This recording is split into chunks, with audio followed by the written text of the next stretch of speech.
Supone la historia del cine. Esta lista a mí me gustaría compartirla con todos ustedes y naturalmente compartirla con una serie de amigos que van a venir a charlar aquí de ella. No busquen de momento películas españolas porque eso queda para otro sitio y para otro lugar también aquí en Televisión Española. Sí quisiera que este programa sirviera no para que gozaran de él los cinéfilos, que también, por supuesto, sino para hacer nuevos cinéfilos. A mí me parece que habría que volver a recuperar la enorme pasión que producía el cine. Yo recuerdo que hace unos años había por lo menos un par de generaciones que recorrían las ciudades, los lugares donde vivían, buscando una película de una sala a otra. Éramos absolutamente nómadas, era una generación fantástica que además se quitaba la palabra de la boca unos a otros, porque lo que estábamos haciendo con ese viejo parloteo, con esa vieja pasión cinéfila, era tratar de explicarnos un poco a nosotros mismos. Ahora el cine se ha hecho mucho más sedentario, que tampoco está nada mal, se ve en casa, uno tiene a su disposición en el silencio de la noche, cuando el camión de la basura desaparece, pues todas las obras maestras en vídeo, y es algo que también está muy bien. Pero yo creo que deberíamos recuperar un poco lo que supuso el cine, lo que supuso esa pasión, esa especie de desconfianza que había entonces del señor que no había visto, por ejemplo... Lo que acabamos de escuchar es a José Luis García, el 13 de febrero de 1995, en el primer programa del espacio Qué grande es el cine. Programa de la 2, que celebraba el centenario del cine, que se cumplía ese 1995, ya que hacía 100 años que los hermanos Lumière habían patentado el cinematógrafo. Bueno, pues ese programa nació en 1995, podemos decir que estuvo más o menos de forma ininterrumpida casi 10 años, hasta 2005 que acabó, y se dedicó a hablar en prime time de cine. Como ya sabréis muchos cuál era el método que se utilizaba en Qué grande es el cine. Había una presentación, José García presentaba la película y había 3 contertulios, hacían cada uno una presentación de la película, se ponía la película y luego había un apasionante debate posterior. La importancia que han tenido Grandes el cine en una generación ha sido vital, importante. Fue un programa poco dogmático, algo polémico, pero al que muchos echamos de menos y consideramos parte muy importante de nuestra educación cinéfila, sobre todo los que pensamos que el cine en nuestras vidas es algo prácticamente imprescindible. Para homenajear, recordar, debatir y también discutir sobre un programa que ya hemos dicho que era algo polémico y discutible, como son las buenas cosas en esta vida, vamos a dedicarle este vídeo rodando a Qué grande es el cine, el programa que José Luis García dirigió, presentó durante casi 10 años. Y como hemos dicho, es parte vital para muchos de nuestra educación cultural y cinéfila. Y para ello contamos con Pepe Aracil. Hola, Pepe. Hola, buenos días. Librero de Pinchon & Co, de la esencial librería de la Alicantina. Hace un par de programas, en el 104, si no me equivoco, dedicamos un monográfico a José Luis García y hablamos un poco de Qué grande es el cine y nos emplazamos a dedicarle un espacio, solo un programa, a Qué grande es el cine, porque pensamos que era justo, ¿no? Y que había sido vital para mucha educación. Tú y yo somos de la misma generación prácticamente, tenemos creo que prácticamente la misma edad, y la aparición de este programa en las noches de la 2, los lunes, fue vital para nuestra acción cultural. ¿Me equivoco? Sí, bueno, en realidad quizá más que la aparición, porque nos pilló con 12, 13 años, pues fue, o al menos en mi caso, lo descubrí un poquito después. Ahora contaremos las experiencias personales que hemos tenido con este programa, pero bueno, en cualquier caso sí que eso, totalmente de acuerdo y además eso, bueno, y contentísimo de estar aquí continuar nuestra cruzada personal en defensa de José Luis García, su obra y su persona. y eso. Y ahora, en este caso en concreto, de qué grande es el cine. Que por cierto, antes de entrar en qué grande es el cine, nos fuimos del programa de Garci cruzando los dedos porque hubiera una película de Germán Areta, la precuela de Crack, cruzando los dedos. Y no solo la tenemos ya en rodajes, que está ya rodada con un protagonista que es Carlos Santos, y fuimos un poco proféticos porque no sabíamos que Garci estaba más o menos perpeñando algo, y unos meses después ya la tenemos hecha, ¿no? Hecha y estará en fase de montaje, supongo. Quizá con un poco de suerte después de este programa se recupere qué grande es el cine y tengamos en la 2 una nueva tanda de programas. Bueno, qué grande es el cine, como he dicho, se enmarca en el centenario del cine, que para mí es vital en mi educación. Yo digo, perdón, voy a hablar un poco de mí. Es vital en mi educación cultural, porque yo seguramente si no hubiera estado en el centenario del cine en el momento que estuvo y en la edad que yo tenía, puede ser que me gustara el cine, pero no tanto seguramente. Pero ese centenario fue importante. Recordemos que el centenario fue muy importante en todo el mundo. Se escribieron libros, publicaciones, artículos, programas. Fue una avalancha de cine, ¿no? Y para mí, que en ese momento sabía que el cine era algo importante, que iba a ocupar un espacio en mi vida, fue vital.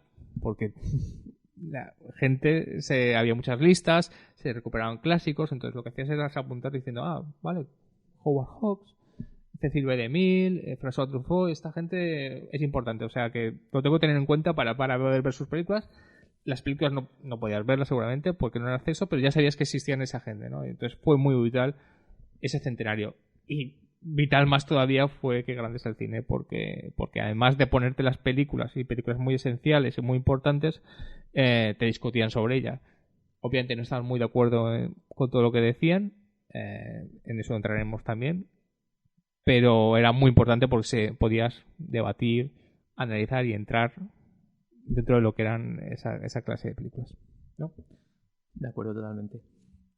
Bueno, vamos a hablar un poco de lo que fue Qué grande es el cine, porque hay 3 partes en Qué grande es el cine, luego entraremos cómo era el programa. A raíz del centenario, hemos dicho, a García le encargan o no sé si lo piden, no sé cómo es la cosa, o él mismo ofrece la idea, pero existe Qué grande es el cine. Qué grande es el cine, ya hemos dicho, el desarrollo del programa será siempre igual.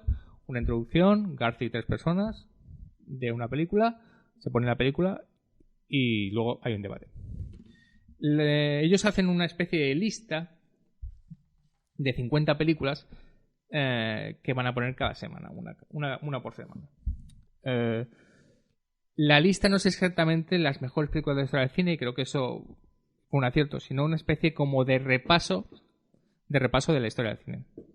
Entre estas 50 películas hablamos de películas esenciales: Cantando bajo la lluvia, El Buscavidas, que será la primera con la que abrirá el programa, Chicago años 30, El Barcel de las sorpresas, El silencio de un hombre, Encadenados, Winchester 73, El retrato de Dorian Gray, la maravillosa película de Albert Lewin. Como vemos, son clásicos incontestables, películas de culto como El retrato de Dorian Gray, que yo me acuerdo de descubrirla en ese programa, que fue una maravilla, y Ordet de Dreyer.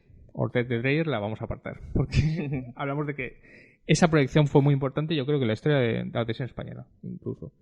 Bueno, vamos a seguir avanzando. Se hacen las 50 películas, que ahora mismo acaban con, si no me equivoco, con Ciudadano Kane.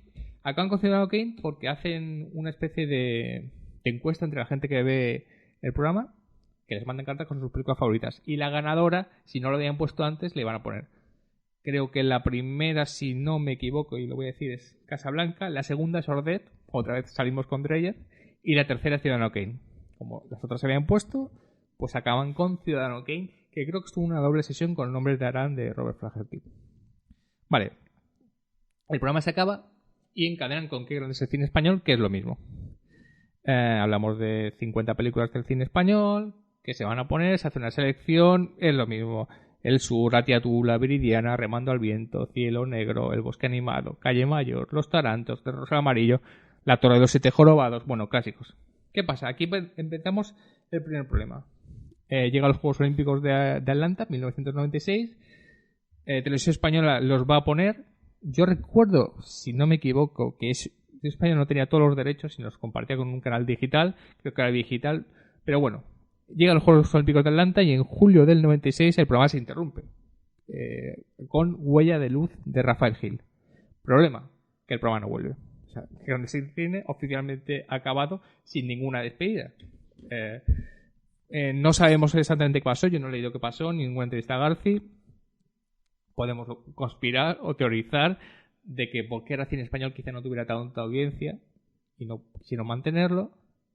Hay que recordar que en 1996 llega el Partido Popular en marzo a ganar las elecciones generales. Eso quiere decir que llega a Televisión Española y puede ser que en esos cambios que hubieran en Televisión Española que Grandes del Cine fuera afectado. Lo que sabemos es que no se acabó ese ciclo de cine español. Y en el 8 de julio del 96 que Grandes del Cine se ha acabado. Pero un año después, de forma quizá más o menos sorprendente, el 15 de septiembre del 97 vuelve que Grandes del Cine con la película París bajos fondos y ya estará más o menos ininterrumpidamente hasta 2005. Más o menos, ¿no? Porque creo que hay algún verano que no se puso por alguna razón, pero prácticamente era un programa que se ponía todas las semanas, estaba en verano y nunca fallaba. ¿Qué Grandes del Cine hay que decir? Por lo menos en su primera fase, la primera fase de las mejores películas de la historia del cine, o un repaso de la historia del cine, fue sorprendentemente popular. Manuel Ceballos escribió una pieza deliciosa para GQ sobre Qué Grandes del Cine y recordaba que llegó a tener de media 500.000 espectadores, que fue algo realmente sorprendente. Fue un programa popular, fue un programa que enganchó a mucha gente, era algo novedoso, no era solo poner películas, sino un poco analizarlas, pasarte prácticamente en la noche de lunes pues eso, con una película y luego con el análisis anterior y posterior. Y fue un programa muy importante.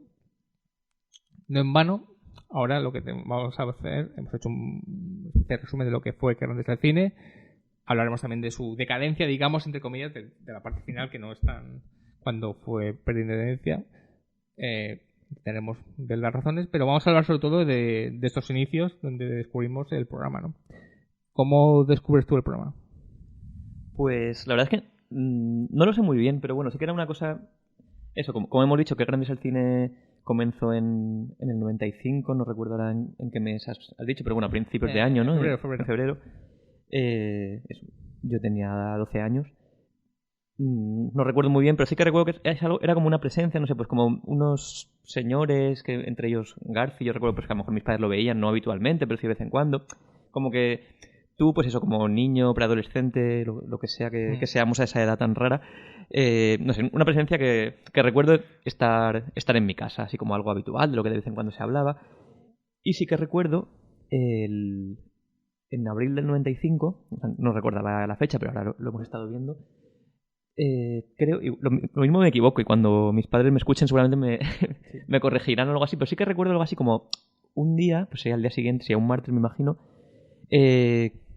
mis padres o hablando, creo que mi madre, diciendo, pues anoche papá se acostó a las tantas viendo una película muy extraña que le encantó, que no sé qué, que se llamaba La Palabra. Y no sé, como se me queda ahí. Además, habíamos grabado en vídeo, muchas veces se graban esas películas en vídeo. Yo no la vi, es cierto, hasta 3 o 4 años después. Pero bueno, como que ya se me quedó eso ahí de, no sé, esa película, perdón, tan extraña de la que mis padres no habían oído hablar hasta entonces jamás, pero que bueno, que hizo como que se quedasen, o al menos mi padre, creo que mi madre pues siempre se dormía un poquito antes, hasta la 1 o de las 2, teniendo que ir a trabajar al día siguiente, pero porque tenía que verla y tenía que terminar de verla, porque era como algo así fascinante. Y ya eso es como mi primer recuerdo, así, aunque yo directamente no lo vi, pero mi primer recuerdo de oídas.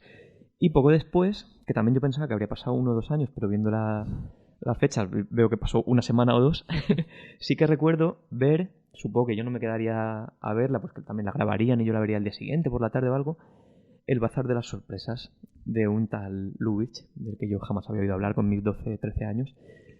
Y un mes o después, otra película, lo mismo, de la que te recuerdo también que pues, normalmente mis padres la grababan, mi padre a lo mejor la veía en directo, mi madre al día siguiente, que era Jenny, el retrato de Jenny.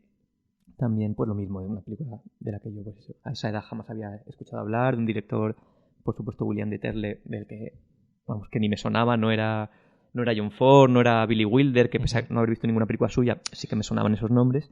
Y lo mismo, y también pues verla y ver como, oye, no sé, que 2 películas más antiguas, más buenas, más diferentes he visto en poco tiempo. No sé, como que ya un poquito eso, como no sé, el virus del cine ya se me empezó a meter en vena a través de esas dos películas que no son o sea, son obras maestras incontestables y con el tiempo, pues, digamos, nadie las pone en duda, pero que no era, no sé, Centaurus del Desierto, no era Ciudadano Kane, no era Casablanca, no eran estos grandísimos clásicos. Entonces ya, no sé, eso, digamos, tampoco me quiero extender más, pero como esos tres momentos de Ordet, La Palabra, Bazar de las Sorpresas y Retrato de Jenny, digamos, no sé, se me quedaron ahí como una especie de semilla que quizá empezó a germinar ya de manera brutal en cuanto a una pasión por el cine no sé, extrema, pues quizá 2 o 3 años después. Pero ese fue el principio para mí. Es curioso porque no sé si mucha gente de nuestra edad ahora mismo está identificándose con nosotros, porque mi proceso fue muy parecido. Yo sí que recuerdo el anuncio del Buscavidas. Lo tengo muy fresco, pero no sé por qué no le hice ningún caso. Tenía 12 años, a lo mejor no sabía que era un programa, pero sí que recuerdo, comienza Qué grande es el cine, y la imagen de Paul Newman jugando al billar. El Buscavidas la vería un tiempo después, no mucho después, pero no la vería en ese programa. Simplemente me olvidé. Vale, un programa Qué grande es el cine. Pero vamos todos a ese día, 10 de abril del 95, con Ordet. Ahí García yo creo que hizo una jugada maestra, ¿no? Antes habían puesto, pues, Cantando bajo la lluvia, que es un clásico que todo el mundo conocía, Carta de desconocida, más desconocida, pero siendo una de las obras mayores de Max Ophuls y más o menos conocida, Matar a un Ruiseñor es muy popular, una película de John Ford y Casablanca, entre otras. Pero te coloca Ordet. Ordet fue una especie de revolución en la tele. Yo sé que mucha gente se va a sorprender ahora. Tenemos que ponernos en el 95, cadenas privadas, la 2, la 1, ya está. Y en prime time había una película muy rara, muy extraña, que Garci decía que era una obra maestra de un señor que muchos nosotros no habíamos oído, pero muchos otros tampoco, ¿no? Gente que era aficionada al cine, pero no cinéfila.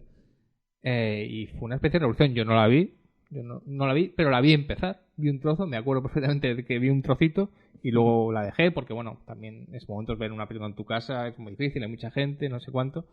Pero no la grabé ni nada. Pero sí que tengo ese recuerdo de que había una sensación de que sucedió un evento, que es la prohibición de Ordet en la 2, en Qué grande es el cine. No en vano, fue una película que tuvo bastante audiencia. Cosa que puede sorprender, pero en parte tiene cierta lógica, ¿no? Porque solamente Cantando bajo la lluvia mucha gente ya la había visto, está bien que la pongan, pero la proyección en prime time analizada de una película danesa de un señor que se llama Dreyer, que es muy de culto, y una película como La Palabra, que creo que son 2 horas o por ahí, era un acontecimiento, ¿no? Y fue un acontecimiento. Yo creo que ahí es donde empezó a despegar el programa. Sí, además fue como totalmente, yo creo que no sé, algo completamente arriesgado. Poner esa película casi al principio del programa podía ser su suicidio, que los ejecutivos de Televisión Española dijeran, mira, que podía pasar perfectamente. Ayer no vio absolutamente nadie, o todos a las 22:35 cambiaron de canal, todo el mundo cambia el enfoque o te vas. Sin embargo, fue eso. Claro, yo por lo que recuerdo, bueno, tanto por ejemplo en nuestras familias o gente que conocemos que la vio, pero como lo que luego he podido leer, fue eso, una auténtica revolución, que no sé cuántísima gente esa noche estuvo hasta las tantas viendo esa película danesa absolutamente lenta, en el mejor sentido, sobre un milagro, una película profundamente religiosa, sin, digamos, no sé, sin nada de acción, como puede ser no sé, no era ni siquiera eso, buen cine norteamericano, como con todo lo comercial, en el mejor sentido que tiene, sino era una película totalmente introspectiva, no sé, distinta, y la gente también es la demostración de que se puede hacer televisión de calidad y la gente responde. O sea, no... Sí, que infravaloramos al público de que es una masa idiota, no sé cuánto, y que también la 2 no tiene que aspirar a... el Televisión no debe aspirar a audiencia, por lo menos, y mucho menos la 2, aspirar a otras cosas, y aún así lograron un pico de audiencia tremendo. O sea, por supuesto no se puede comparar también. Hoy día no sé si pasaría. La manera de ver televisión ha cambiado tanto gracias a Internet, gracias a todos los canales, que no se puede equiparar. O sea, hoy hay mucha más selección. A lo mejor en aquella época, pues lo que dices tú, era la 1, la 2, Telecinco y Antena 3 y no había más. Y hoy no es así, pero... Sí, me adelanto un poco. Cuando he dicho que no pasaría, recordar que el programa que fue un poco un testigo de esto, que es Historia de nuestro cine, que ha sido cercenado increíblemente, vergonzosamente hace unos pocos meses. Pero bueno, hay que recordar que películas como El mundo sigue de Fernando Fernán Gómez han tenido unos picos de audiencia tremendos. Y las películas un poco más extrañas tienen buenas audiencias. Porque es lo que decimos. Porque son acontecimientos que no se ven analizados, bien tratados, bien cuidados. Y entonces la gente va y lo ve porque le presta atención. Y yo creo que es ahí donde Qué grande es el cine puso su leyenda, ¿no? Lo que iba a ser, la importancia que iba a tener, ¿no? Porque a partir de ahí veremos cómo van poniendo películas. Es cierto que siempre se le acusó, luego hablaremos de lo negativo, de cierto gusto por el cine muy americano clásico, cosa que no negó Garci y que era muy americano fólicos o pasión por el cine americano clásico.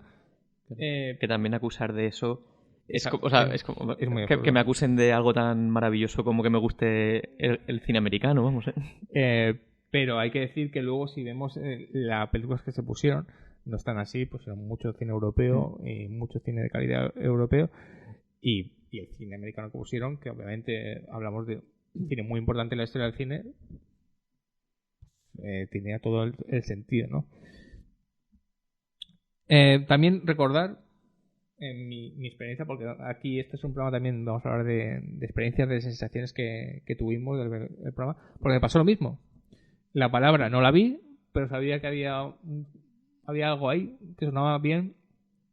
La siguiente fue Coronel Blim, que por cierto es una película que yo he visto hace pocos años, de la maravillosa pareja Michael Powell y Merrick Pressburger, que no vi, y yo lo achaco a que es una película larguísima, creo que son casi 3 horas, y yo debí ver la duración y decir, bueno, esta no voy a verla, no sé por qué no la grabé, pero la siguiente sí la vi, y es mi primera experiencia con grandes cine, que es El bazar de las sorpresas de Lewis, que no sé si a mí debía sonarme porque lo había leído en algún sitio, en alguna lista, pero yo obviamente no había visto ninguna película. Sí, es verdad que conozco... esta fue un dato importante de por qué es importante que grandes el cine. Lubitsch me había sonado porque todo el mundo nombraba Ser o no ser, gran película de Lubitsch. Y estuvo muy bien que García pusiera El bazar de las sorpresas, que eso lo haría bastantes veces, ¿no? Poner otra cosa que no era la clásica o la típica o la tópica, ¿no? Como es El bazar de las sorpresas, todo el mundo puede pensar, la buena es Ser o no ser, que creo que sí que se puso más adelante en el programa, pero El bazar de las sorpresas se ponía una cosa diferente, distinta, de un buen director y bien analizada. Y ahí yo recuerdo verla de principio a fin, disfrutar muchísimo la experiencia y decir que este programa merecía mucho la pena. No en vano, también recuerdo la experiencia de ver la siguiente, que era El silencio de un hombre, de Samurai, de Jean-Pierre Melville, que ya era otra cosa, porque yo tenía 12 años y tenía prejuicios, y decía, van a poner el cine europeo, con lo cual pues, es aburrido, no puedo no entenderlo mucho. La película me gustó mucho más que El bazar de las sorpresas, además, me volvió loco, me entusiasmó, y ya a partir de ahí, pues quedé encantado con Qué grande es el cine, y no en vano tengo el recuerdo de, como tú, ver Jenny, que es quizás la que más me gustó, la que más me impresionó, y obviamente Dieter sí que no lo conocía, no sabía quién era, y me volvió absolutamente loco, porque hay que hablar también de para mí lo importante de Qué grande es el cine eran las introducciones, porque en el debate posterior sí que vemos que la película entra más a la discusión, se puede discutir más, pero las introducciones iniciales es que te daban ganas de verla, porque te vendía muy bien el producto, digamos, y sobre todo las introducciones de Garci. Te hablan con una pasión de las películas que van a poner, es que era irremediable no ver cualquier cosa aunque no te interesara. No sé si te ha pasado algo. Claro, a mí es que, o sea, de hecho, no sé, el punto más importante no era solo que fuese gente que sabía mucho de cine, que había visto todas las películas, que había leído todos los libros, sino sobre todo, y en especial Garci, porque no todos los contertulios, digamos, pues a lo mejor transmitían esa misma pasión, ni mucho menos, pero en especial Garci, pero es lo que sucede cuando lees cualquiera de sus libros, cuando le escuchas en cualquier entrevista, digamos, no podía dejar de lado como esa parte personal o, no sé, de experiencias propias que había supuesto para él determinada película, determinado director, no sé, pues te contaba, pues eso, como cuando vio tal película en no sé qué cine de la Gran Vía con 12 años y no sé, pues lo que pensó al salir del cine, o cuando yo qué sé, cuando muchos años después pudo conocer a tal director en Hollywood y le dijo X, no sé. Yo, por ejemplo, esta mañana, antes de venir aquí a grabar, estaba viendo por primera vez, porque esto no lo había visto, el coloquio de Matar a un ruiseñor. Y no sé, me gustaba cuando decía que pues cuando tuvo ocasión de conocer a Gregory Peck muchos años después, le dijo algo así como, no sé, señor Peck, señor Peck no, estoy muy orgulloso de poder dar la mano a Atticus Finch, ¿no? Y, no sé, ese tipo de cosas como que hacían que de repente dejases de ver el cine solo como, no sé, como una pieza de museo, como algo que está al otro lado de la pantalla, como una obra que en los manuales de historia pues te hablan de que tal película es muy buena, sino de repente lo veías como algo que formaba parte de la vida completamente. Te tocaba. No, hermano, yo diría que Garci era un poco, digamos, el poli bueno. Era muy emocional, hermano sigue siendo un tipo emocional que para el cine sigue siendo una parte vital, él lo ha dicho mucho tiempo. O sea, yo he perdido mucho tiempo, digamos, en salas de cine, viendo películas, pero es que es mi vida, es una parte importante de mi vida que no podría quitar. Era el poli bueno, porque luego venían los polis malos, porque es verdad que tenían unos contertulios, que todos eran apasionados del cine, pero unos más y otros menos entraban muy a saco con las películas, lo cual era fantástico, porque esto es un programa poco dogmático. Quiero decir que los clásicos no eran tratados con una reverencia de vivan, son perfectos, son películas, no, hermano, son películas imperfectas. En otra proyección de esta primera fase inolvidable para mí fue Set de Mal. ¿Por qué? Porque yo sabía que Orson Welles era un señor que había hecho una película que era la mejor película de la historia del cine, ¿no? Y decía, pues lo dicen los que saben, porque yo no sé nada. Se llama Ciudadano Kane, bueno, vamos a ver. Y me sorprendió que pusieran una película Set de Mal que no sabía qué era, hasta que vino un señor llamado Miguel Mares diciendo, no, si la buena de Orson Welles es esta. Ciudadano Kane está bien, pero no es tan revolucionario, no sé cuánto, pero esta es la buena. Y recuerdo esa proyección perfectamente. No, mano, Set de Mal me entusiasma, me vuelve loco. Y en ese caso eran poco dogmáticos. Y cuando ponían una película como Ciudadano Kane, que la pusieron, como hemos dicho, al final de esta primera fase, pues si había que decir que era una película sobrevalorada, que no era tan revolucionaria, que todo eso más o menos se había inventado, sobre todo en boca de Miguel Marías, que hablaremos de un personaje vital para el programa, como fue Miguel Marías, pues se decía y no pasaba nada, ¿no? Eran un poco dogmáticos. Tenían una... En esto García yo creo que fue muy listo. Había pasión por el cine, pero no se dejaban llevar por la pasión, sino también había un análisis, había crítica, había dudas sobre las películas. Cosas con las que a veces no estabas de acuerdo. Y tú viendo la tele decías, pero ¿cómo dices esto? Si esta película es perfecta, ¿cómo dices que es imperfecta? Esto... Pero era también la gracia del programa, ¿no? No eran tratados, como te has dicho, piezas de museos intocables, sino que las películas tenían vida y podían tener cosas buenas, cosas malas. Sí, también todo eso sin olvidar que en realidad desde el título del programa, que Grandes el Cine, ponían películas que para ellos, o al menos para algunos de ellos, eran buenas. Entonces también... Eso está bien, ¿no? Como que también la crítica negativa es muy necesaria y tal, pero al final creo que hay que... O sea, no sé, como que vale mucho más la pena dedicar esfuerzos y difusión a las cosas que a uno le apasionan. Yo, sin embargo, no estoy del todo de acuerdo contigo. O sea, sí que los recuerdo como quizá con un exceso en ocasiones de... No sé, de esa devoción hacia el cine o de ese... Algunas cosas intocables que a lo mejor a mí me pasa un poquito lo contrario, como... O sea, no sé si lo contrario, pero que sí que películas a lo mejor que yo, pues con mis 14, 15 años, es por un lado, o sea, yo las veía que ellos las reverenciaban, ¿no? Ciertos directores. Por ejemplo, me pasó con John Ford. Sin embargo, con los años aprendí a decir, no, oye, cuidado, que esto es uno de los grandes personajes de la historia del cine y sus películas son mucho más profundas. Pero a lo mejor ver algunas películas suyas en esa época, o incluso Orson Welles, o no sé, sí que me pasaba eso, como que veía, como hablaban con una pasión, y yo veía esas películas y decía, pues no sé, pues yo no acabo de, o sea, sé que tengo que sentir eso, porque sé que tal, entonces, no sé, sí que recuerdo eso, como en algunas ocasiones una sensación un poco contradictoria, porque ese querer aprenderse, pues tengo 15 años y todavía no sé nada ni de cine ni de nada, y entonces como que todo lo que dicen ellos debe ir a misa, aunque a veces reconozco que no esté del todo de acuerdo. Luego, Con los años he visto que no ha sido del todo así, pero sí que tengo a veces el recuerdo de esa, no sé, esas primeros visionados de las películas como un poco dejándome influir demasiado quizá por sus opiniones. Sí, es cierto. Norman y ellos tenían Los Intocables. Hemos entrado en unos directores intocables que, aunque lo podían criticar más o menos, para ellos, sobre todo para Garci, eran directores importantes, entonces se centró mucho en directores para bien y para mal, y ahora entraremos en por qué para bien y para mal. Ya vamos a hablar de un poco de todo el programa, no solo de la primera fase, ¿no? A partir de cuando entran en el 97 y ya están un montón de tiempo. 8 años, ¿no? Hasta sí, 2005. Sí, tengo aquí el dato, son 476 programas y, si no me equivoco cuando van a hacer los cálculos, 481 películas, porque hubo 5 sesiones dobles, ¿vale? Pues de estas 481 películas, ellos tenían sus incunables.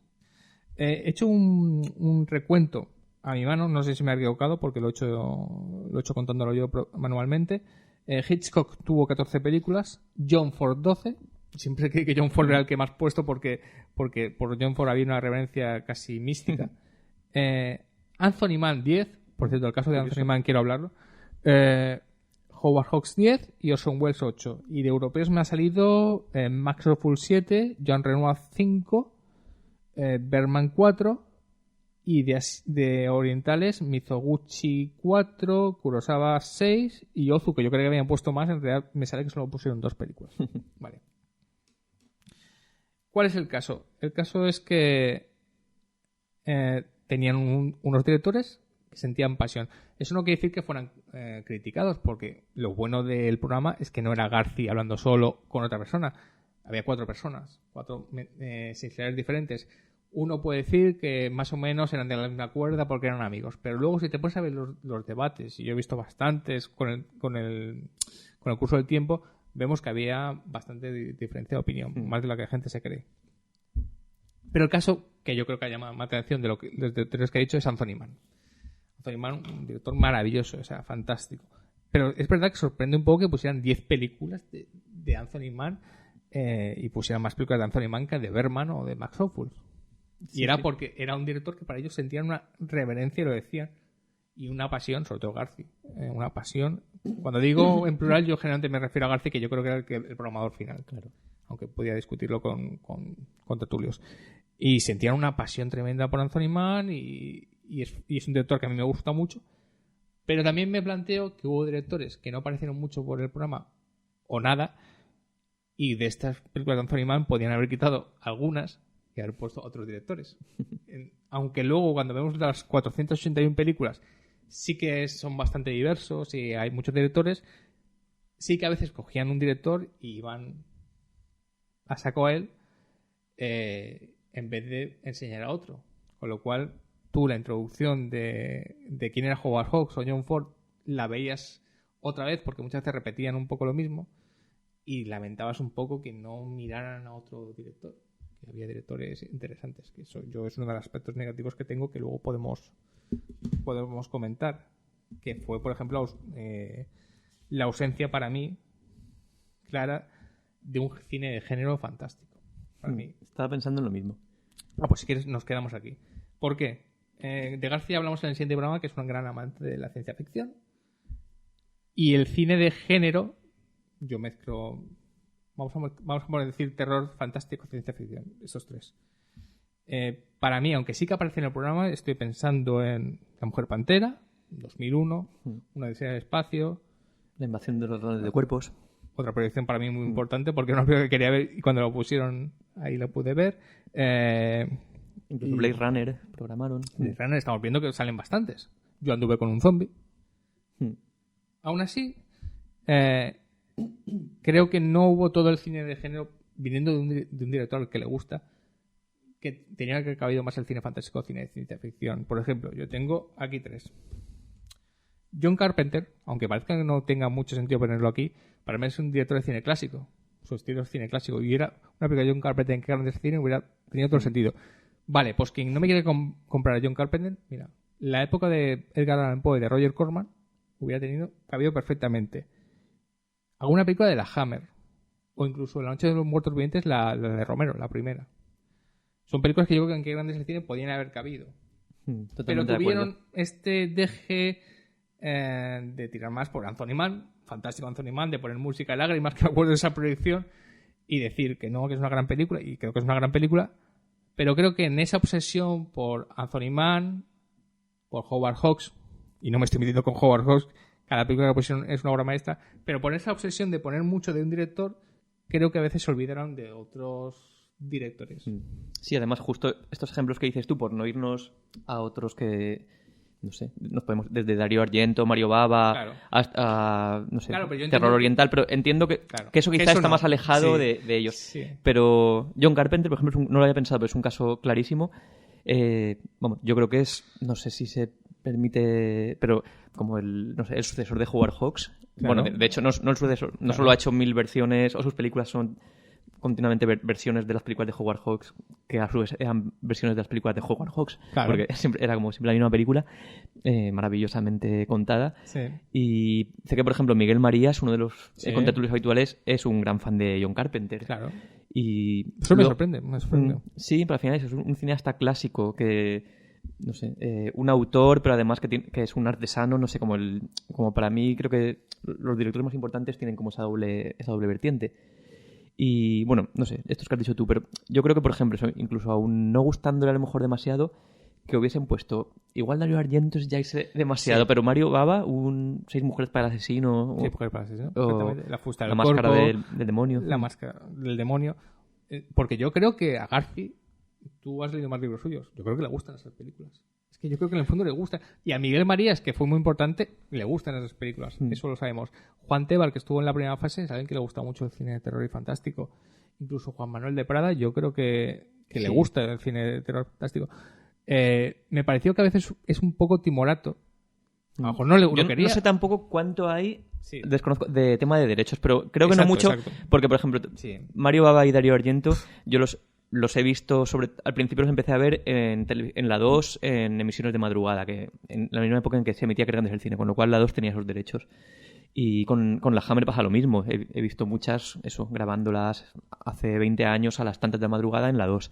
Con lo cual no creo que sea tema de derechos, pero sí, es lo que dices tú. A lo mejor podemos haber quitado un Anthony Mann para poner un Mario Bava, por supuesto. Pero bueno. Sí, esto que le eché de menos, no en mano, te lo he comentado cuando no estamos grabando, hay una proyección muy importante y un pase muy importante del que yo me acuerdo mucho, y vamos a ver si buscamos en la fecha, pero es la de Teniente Corrupto.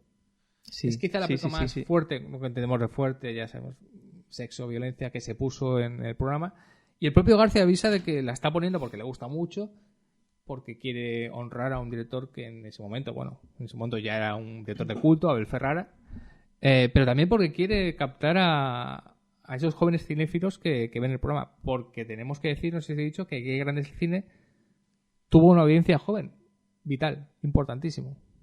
La audiencia joven que tuvo en Qué Grande es el Cine. Totalmente. Yo también recuerdo esta emisión, además como muy sorprendente, no sé, ahora podemos buscar la fecha, porque eso, en un momento, quizá el último tramo sí que puso bastante cine ya del siglo XXI, de final del siglo XX, pero esta, al menos, no sé, si no lo recuerdo de manera errónea, era eso, en un momento en el que no para de poner cine clásico, años 40, 50, de repente te muestra esta película terrible, durísima, de los años 90, con un Harvey Keitel espectacular.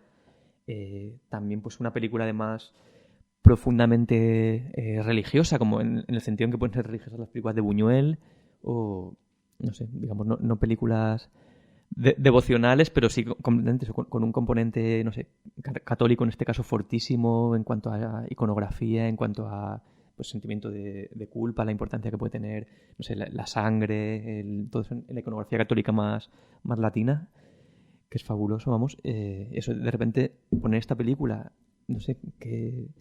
Vamos, es lo último que uno se esperaba y luego veías que hablaban de ella con una pasión que también fue como, espérate, que esta gente no solo vive anclada en John Ford. Sí. Bueno, ahí estaban Clara Sánchez y Miguel Marías, que son de mis favoritos contertulios, y es uno de mis debates favoritos. También pusieron, recuerdo, Salón de Fuerte, Repulsión de Polanski. Me refiero a que cuando hemos hablado de John Ford, cual Pepe y yo nos gusta muchísimo, y Howard Hawks, que nos gusta muchísimo más, creo, no lo hablamos con una cuestión de desprecio, sino de que quizá le echamos de menos que, como hemos dicho, que quitaran alguna película suya, sobre todo de Anthony Mann, y se fueran más por esta vertiente de, pues, como tuvieron en ese Teniente Corrupto, que fue fantástica. No sé si tienes algún recuerdo, porque estamos hablando de contertulios y no hemos dicho los nombres. Claro, el programa eran las películas, pero todos lo hacían los contertulios. Tenían un nutrido amplio de gente que participaba en el programa, iban rotando. Bueno, iban rotando, eso me lo hemos acabado de inventar. En realidad, yo creo que era, no sé cómo fuera la selección de qué personas aparecían en cada programa, pero supongo que hablaría con ellos, cuáles os gusta, qué os apetece, podéis venir, disponibilidad. Y había un núcleo muy amplio. De este núcleo amplio había gente que repetía más o menos. He apuntado así de recuerdo a Miguel Marías, Juan Miguel Lamet, Luis Alberto de Cuenca, Fernando Guillén, el actor, Juan Cobos, obviamente Eduardo Torres Dulce, del que me gustaría hablar luego, Fernández Rodríguez Lafuente, Otis Rodríguez Marchante, Juan Manuel de Prada, José Antonio Pruneda, Antonio Jiménez Rico, que fue de los más habituales también, o Antonio San José. Juan José, no sé quién es ahora mismo. Ese, es el único que no caigo ahora. Periodista muchos años de Radio Nacional. Ah, vale, pues no le pongo cara, pero sí, estos que has dicho. Y Juan Tebar, Fernando Méndez Leite. Nos quitamos la polémica ya de... Vamos a hablar de algo polémico, pero nos lo quitamos de encima. Si os habéis dado cuenta, la primera parte del programa, esta primera fase de las mejores películas de la historia del cine, películas de cine español, solo había hombres. Y Garci fue preguntado por ello. Si no invitar mujeres, hay que ponerse en contexto de los años 90, ¿vale? Mediados de los 90. Y él dijo que no.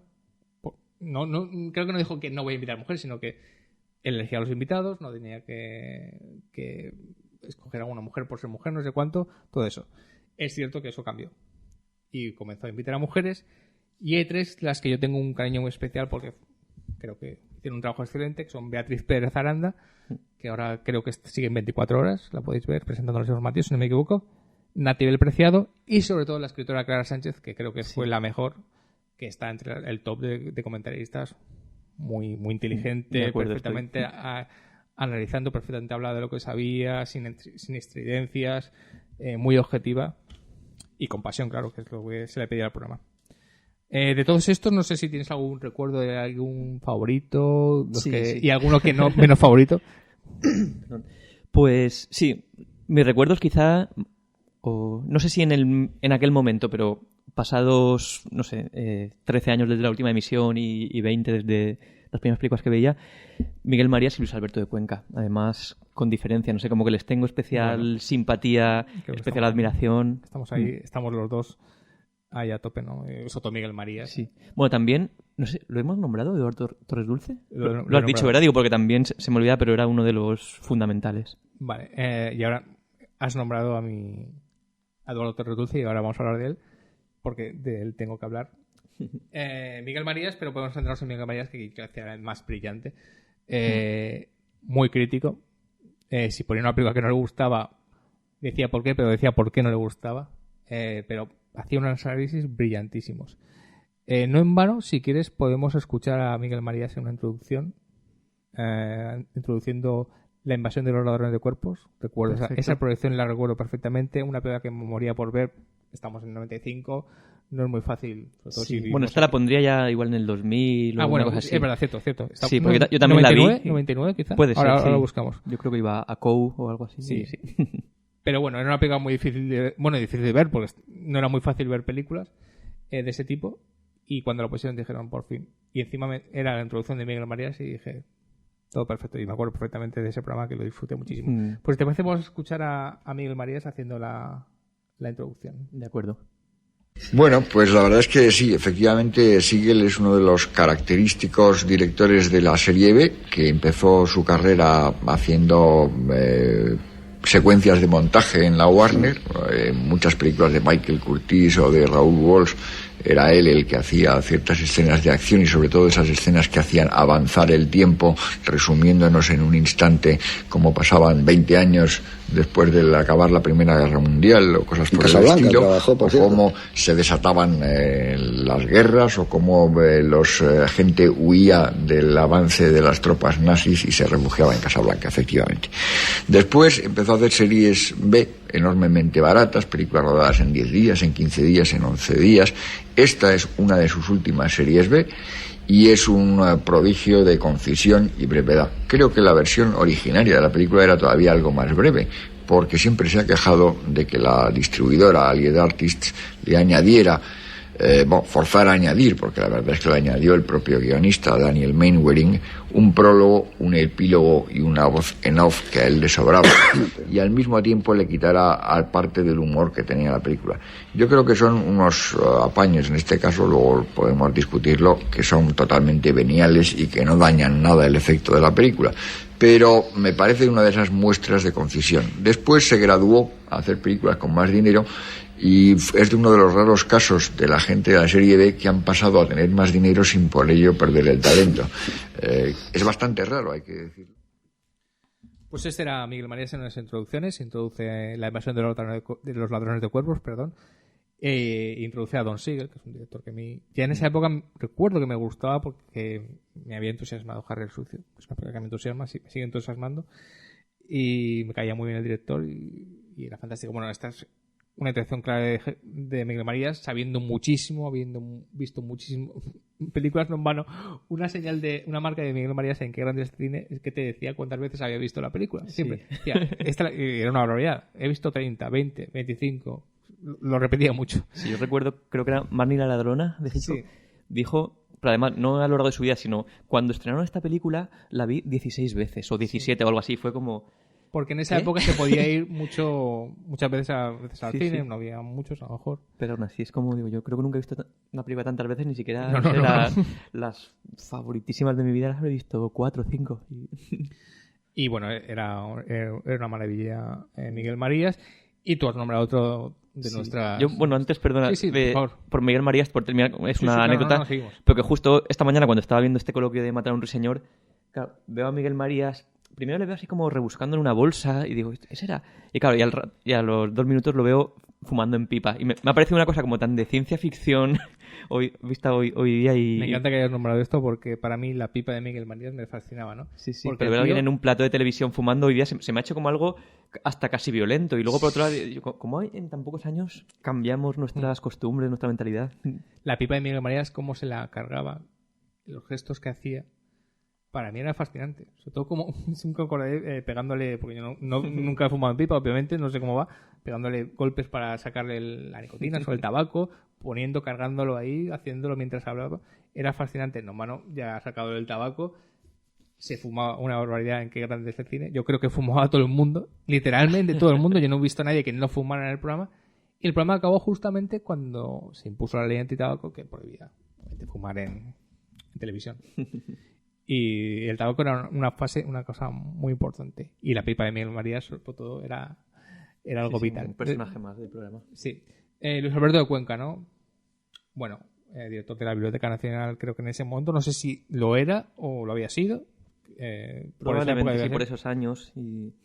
Poeta y un tipo, sobre todo, que le gustaba, es así, todo clase de cine. Como hemos hablado de cine de género fantástico, un gran aficionado, creo que al cómic también. Sí. Sabe muchísimo.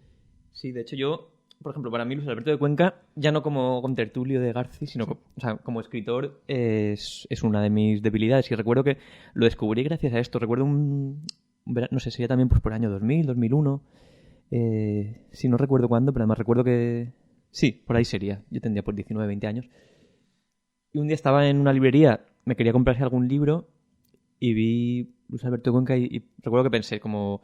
No sé, este es uno de los que salen con Garci. Sí. Voy a comprármelo, a ver, era un libro de poesía, estaba muy bien de precio.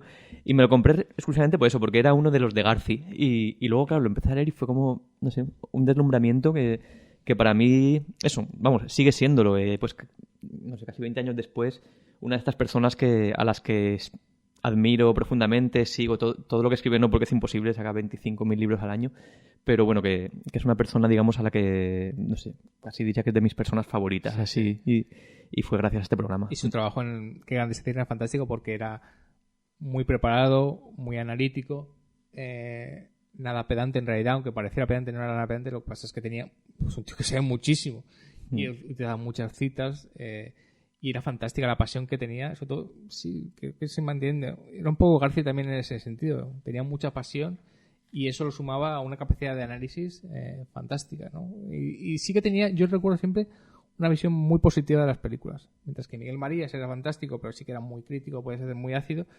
Luis Alberto de Cuenca siempre generalmente iba a favor de la película, ¿no? Sí, yo creo que Luis Alberto de Cuenca, igual que Garci, y por eso quizás un de mis... Bueno, no sé si Garci es un contertulio porque era el presentador, era contertulio, pero digamos, claro, de mis favoritos porque siempre ellos, ya no en este programa, sino en todo lo que hacen, muestran algo como que a veces está un poco mal visto, que es el entusiasmo. Sí. Y es como siempre, o sea, son fans de muchas cosas, admiran y lo pregonan a los cuatro vientos a muchísima gente.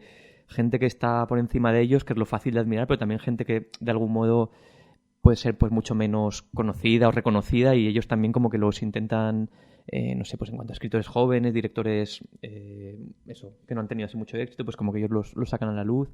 Y a mí me gusta eso. Y respecto a lo que decías, por ejemplo, de que a veces se les tacha de pedantes, es, no sé, o sea, creo que muchas veces hay como una equivocación en cuanto a que cuando alguien sabe mucho de algo y o sea, quizá pedante es cuando de manera artificial te muestra por encima sí, o quieres hacerte, no sé, eso, que todo el mundo se entere de lo que tú sabes y de lo poco que saben ellos, o sin venir a cuento haces como una, no sé, una avalancha de conocimientos.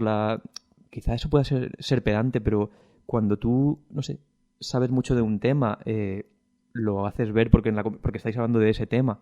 Eso no es ser pedante, eso es simplemente, no sé, es tratar a la gente con inteligencia y con respeto. Claro, o sea, que creo que es lo que hacía de Cuenca. No en vano, yo creo que me encanta ahora la pareja que has puesto en el mismo nivel, que es García y de Cuenca, porque García sí que utilizaba un lenguaje más del pueblo. Pues esto, creo que lo que he dicho es fatal, pero sí que un lenguaje un poco más llano, ¿no? Obviamente García no era un intelectual, digamos, poeta como de Cuenca, claro. Pero los dos compartían una manera de explicar las cosas muy parecida, en cuanto que, como te has dicho tú, hablaban con entusiasmo y siempre a favor de obra, siempre a favor de obra. De Cuenca tenía un bagaje intelectual espectacular, y todo lo que explicaba, porque yo lo vi y muy joven, tú a lo mejor no entendías algún dato, alguna frase, alguna cita, pero lo entendías perfectamente. No aprendías mucho con Luis Alberto de Cuenca. Sí, además a mí es alguien que me gusta mucho porque, y en sus intervenciones lo demostraba, esa división artificial entre alta y baja cultura, él nunca la ha entendido, y siempre... Claro. Sí. Yo recuerdo hace poquito, no sé si esto ya lo he contado aquí en algún programa, pero bueno, hará 2 años o 3 que vino a Alicante a una proyección de Pulp Fiction, la película de Tarantino, en el auditorio de la Diputación. Bueno, estaba Luis Alberto de Cuenca, creo que era con Luis López, un crítico de cine alicantino, y bueno, después pues había un coloquio muy interesante, en realidad casi más que un coloquio, fue un soliloquio de Luis Alberto de Cuenca, y recuerdo cómo hacía unos paralelismos entre esta película de Tarantino y la tragedia clásica griega de pues, Sófocles, etcétera, de la que yo no sé nada, y lo contaba de una manera tan natural. Veías que todo era parte de lo mismo, no sé, al final pues de la evolución de la cultura humana o de la cultura occidental en este caso, pero sí, digamos, como que no tenía que poner distintas palabras para hablar de una película de gángsters de los 90 norteamericana que para hablar eso de una tragedia escrita hace 20 y tantos siglos, sino que era todo un poco lo mismo, y todo te llegaba de la misma manera, las estructuras son las mismas adaptadas a los nuevos tiempos, y por eso también es alguien que siempre ha defendido el cómic. De hecho, cuando él fue, creo que como tú has dicho, director de la Biblioteca Nacional, no sé si fue ahí, pero creo que tuvo otro cargo así oficial, que no recuerdo. Bueno, en alguno de estos momentos en los que, no sé, pues tenía algún cargo, hizo por primera vez el Premio Nacional de Cómic, que era algo que no existía, y mucha gente se le echó encima a los intelectuales de toda la vida, pero qué barbaridad, ¿y qué va a ser lo próximo? ¿Premiar videojuegos? Sí. Y es como, ¿no? Es que el cómic es no sé, o sea, uno de los lenguajes más completos, seguramente junto con el cine, no sé, el lenguaje que define el siglo XX, y Bueno, no sé, eso, como el no tener ni prejuicios ni sobre todo complejos en luchar por lo que tú crees que es bueno, independientemente del medio, del nombre. Y recordemos que su pasión por Tarantino no viene de ahora, que ahora es muy fácil decir que Tarantino es un maestro y va a pasar la historia, sino de las primeras películas donde Tarantino era muy adorado por la gente joven, pero había cierta reserva en los clásicos. Y Luis Alberto Conca estuvo a favor, y José Luis García, porque no sé si lo estás buscando ahí, pero hay que hablar de la proyección de Reservoir Dogs. Estoy buscando eso exactamente en nos el Excel que tenemos. Nos conocemos demasiado bien. Que fue muy importante para mí. Es más, yo diría que fue una noche de Reyes o justo... O sea, es que mi recuerdo es algo así, a ver si no me equivoco. Aquí lo tienes. No es malo. Fue de las primeras... Mira, 5 de enero. Fue de las primeras en la tercera fase, la fase importante, la fase gorda de Qué grande es el cine. Creo que no voy a contar ahora, pero creo que es la 12ª después. Y se puso Noche de Reyes. Y habían puesto antes otra proyección maravillosa, que es la Sopa de Ganso, para celebrar el fin de año. Y eso era Qué grande es el cine para mí. Sopa de Ganso, una obra maestra de los hermanos Marx. Los hermanos Marx, una obra maestra del cine y a la vez de los hermanos Marx, unos cómicos muy populares. Y luego Reservoir Dogs. Que pues sí, me gustaría hablar de esto. No estuvo Luis Alberto Conca en esa, me acuerdo perfectamente, porque eran Juan Manuel de Prada, Fernando Guillén y Eduardo Torres Dulce. Pero con poner Reservoir Dogs, ya estaban diciendo ese programa, ya estaba García diciendo que Qué grande es el cine, iba a ser un programa dúctil y que iba a incluir... Claro, y es que recuerdo, se me había olvidado, pero me encanta haber sacado esto porque eso, el 5 de enero del 98, pues sí, o sea, con sí, perfectamente. 15 años no tenía yo... no tenía 15 cumplidos. Recuerdo eso, esa Noche de Reyes, como también, no sé, ya que estamos aquí contando anécdotas personales. Claro, batallitas. Sí. Como muchas otras Noches de Reyes, bueno, mis padres iban a casa de mis tíos a tomar roscón tal, y yo en esta época ya es la época en la que te apetece empezar a quedarte solo en casa algún día, entonces probablemente fue la primera Noche de Reyes que me quedé solo. Y fue como, no, yo me quedo aquí en casa tal, y de repente, sin saber muy bien, empecé a poner esta peli que recuerdo que estaba empezada, no mucho, pero recuerdo que cuando la volví a ver años después, las primeras escenas no las conocía. Y fue como también no sé, o sea, ya no un shock en cuanto a que aquí que ponen cine clásico pongan esta película, sino en mí en general, digamos, no estaba acostumbrado a ver una película de estas características. Me sorprendió, bueno, la escena brutal de la tortura, por ejemplo, es como, o sea, recuerdo que, no sé, se me quedó durante muchísimo tiempo. Y sí, no, o sea, no había recordado esto, pero fue como una experiencia de las importantes para mí en este programa. Yo tengo muy buena experiencia del debate, porque Juan Manuel de Prada, un personaje también un poco de amor-odio, pero sobre todo amor. A mí me gusta mucho de Prada. También. A mí me gustaba mucho de Prada. Lo pongo en un escalón por debajo de Cuenca, tenía un cierto estilo parecido, pero también me gustaba mucho Juan Manuel de Prada, que es otro al que le gusta el cine de género. Y recuerdo perfectamente, recuerdo el debate, y yo Reservoir Dogs ya la había visto. No sé por qué, pero la había visto además varias veces. Me la habían grabado en vídeo, no sé cuánto. Y cuando vi el debate lo pillé con miedo, porque dije, la van a machacar no sé cuánto, van a decir que ese es un modernito, no sé cuánto. La inteligencia con que fue analizada por Juan Manuel de Prada, por García por supuesto, porque está a favor siempre de obra, pero el respeto que le mostró de Prada me sorprendió a Tarantino, incluso Fernando Guillén. Y fue cuando me seguí enamorando del programa, porque hablamos de, como he dicho, el principio de la fase grande de Qué grande es el cine, hasta que acabaría en 2005. Y fue algo que aprecié mucho, ¿no? Porque a mí Reservoir Dogs la había visto y me gustaba mucho, yo pensaba que le iban a machacar, y no fue así. Fue analizada y fue hablada con mucho respeto, y trataron a Tarantino como el ya maestro que ya empezaba a ser. Claro, a mí recuerdo esta, y luego, poco después, si esta es de enero del 98, en junio del 98, pusieron la que para mí fue, no sé, ha sido una de las películas de mi vida, quizá ahora mismo la tengo un poquito más olvidada, pero durante años fue mi película favorita, que fue Ed Wood, de Tim Burton. Además, una película, no sé, sería de 3 años antes, o sea, era muy, digamos, probablemente era estreno en televisión, reciente, porque... ellos dicen que es bastante reciente en el programa. Sí, sería del 95, si no me equivoco, Ed Wood, o del 94, no sé. Bueno, en cualquier caso, también poner esa película, una película tan reciente de un director, digamos, que probablemente pues no es lo que más parece que le pegaba a ellos, la persona que había hecho Beetlejuice o incluso Batman, y de repente, Eduardo Manos Tijeras, y ponen esta película que es como, no sé, un canto de amor al cine, a la creación, a luchar por tus ideales, y de repente ves también como estos señores, mucho mayores que Tim Burton, de edad y de todo, hablan con un respeto y con una, no sé, emoción y gratitud hacia esta película. Es que, Pepe, me estás hablando del debate que yo, si alguno nos está escuchando, alguna persona joven que no sabe qué grande es el cine y le gustaría ver algún debate, es el debate que yo siempre recomiendo que vean de toda la historia, de los 476 programas. Ese es el debate. Ese debate me lo sé de memoria, lo he visto, lo he oído 10 veces, 15 veces, un montón de veces.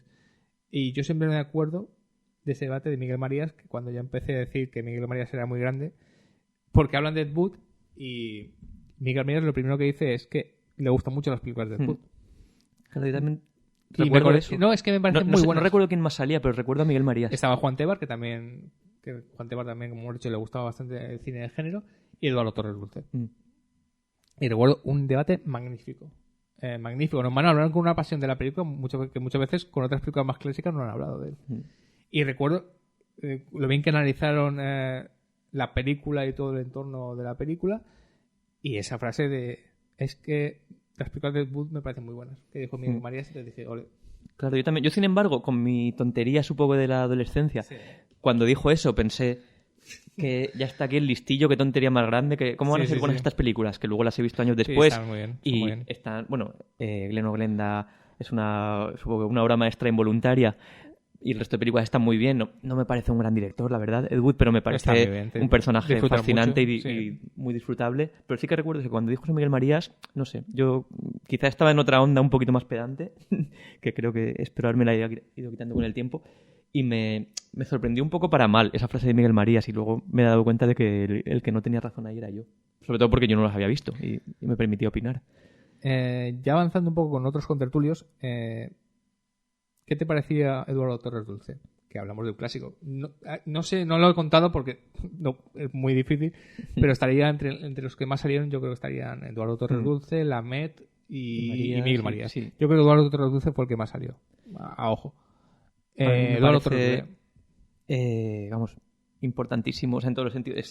Además, no sé, como escuchándole hablar, uno tenía un poco la sensación como de ver a uno de esos personajes de una película de John Ford casi, o de cine clásico, educado, no sé, como muy reflexivo, con unos comentarios muy inteligentes, pero y no sé, nunca, digamos, pretendiendo, no sé, eso, ni demostrar que sabía más que nadie, ni tampoco era una persona así que dijeras que tenía a lo mejor un sentido del humor como el que puede tener Miguel Marías, aunque fuera así más soterrado o algo, pero no sé, era como una persona así como muy, muy recta, muy seria, muy...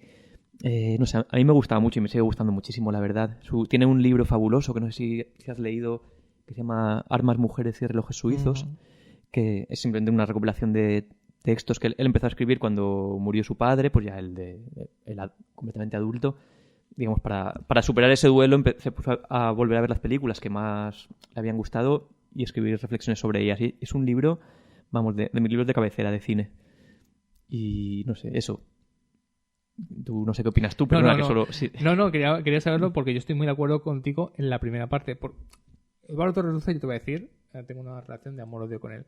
Eduardo Torres Dulce, muchos a lo mejor lo conocéis porque fue fiscal general del Estado en la época de Mariano Rajoy, donde tuvo más relevancia pública. Estoy contigo en la primera parte. Para mí era mi contertulio favorito durante muchos años, por encima de Miguel Marías y de Cuenca. Siempre que lo veía en el programa, que era casi siempre, pues salía mucho, decía, qué bien, voy a aprender mucho, lo voy a analizar. Pero tengo un pero con él respecto al avance a cómo avanzó el programa con él. Yo creo que él sí que hizo de abuelo cebolleta un poco respecto a avanzar. ¿Por qué? Se dedicó mucho tiempo a hablar que no le gustaba mucho el cine de ahora, en contraposición de lo que gustaba el clásico. Y eso lo decía alguna vez al principio, pero no le hacía mucho caso. Lo que pasa es que cuanto más avanzaba el programa, se dedicaba a ser un poco más ahora la gente, no a centrarnos cortos, lo dialoga mucho, fíjate en el cine clásico, y no ahora, que ahora es todo muy mal, y ahora todo mal. Y ahí me puse un poco en contra de él y me acabó resultando un poco irritante. Con toda la valoración que había sentido con él al principio del programa, porque era un poco respeta un poco a la gente que hace cine ahora, que no son torpes, ni son inútiles, tienen otra visión y son distintos y a lo mejor saben igual de cine clásico que tú. Cosa que yo nunca pasaba, por ejemplo, con Luis Alberto de Cuenca. Puede ser, sí. O con Miguel Marías, que era crítico con todo el mundo. Y analizaba con todo el mundo, y hablaba con pasión de todo el mundo y no le importaban las épocas. Sí que Torres Dulces, sí que... Y eso no pasó al principio, pasó más en la recta media final del programa. Sí que se dedicaba a veces machacaron mucho al cine actual en contraposición al clásico.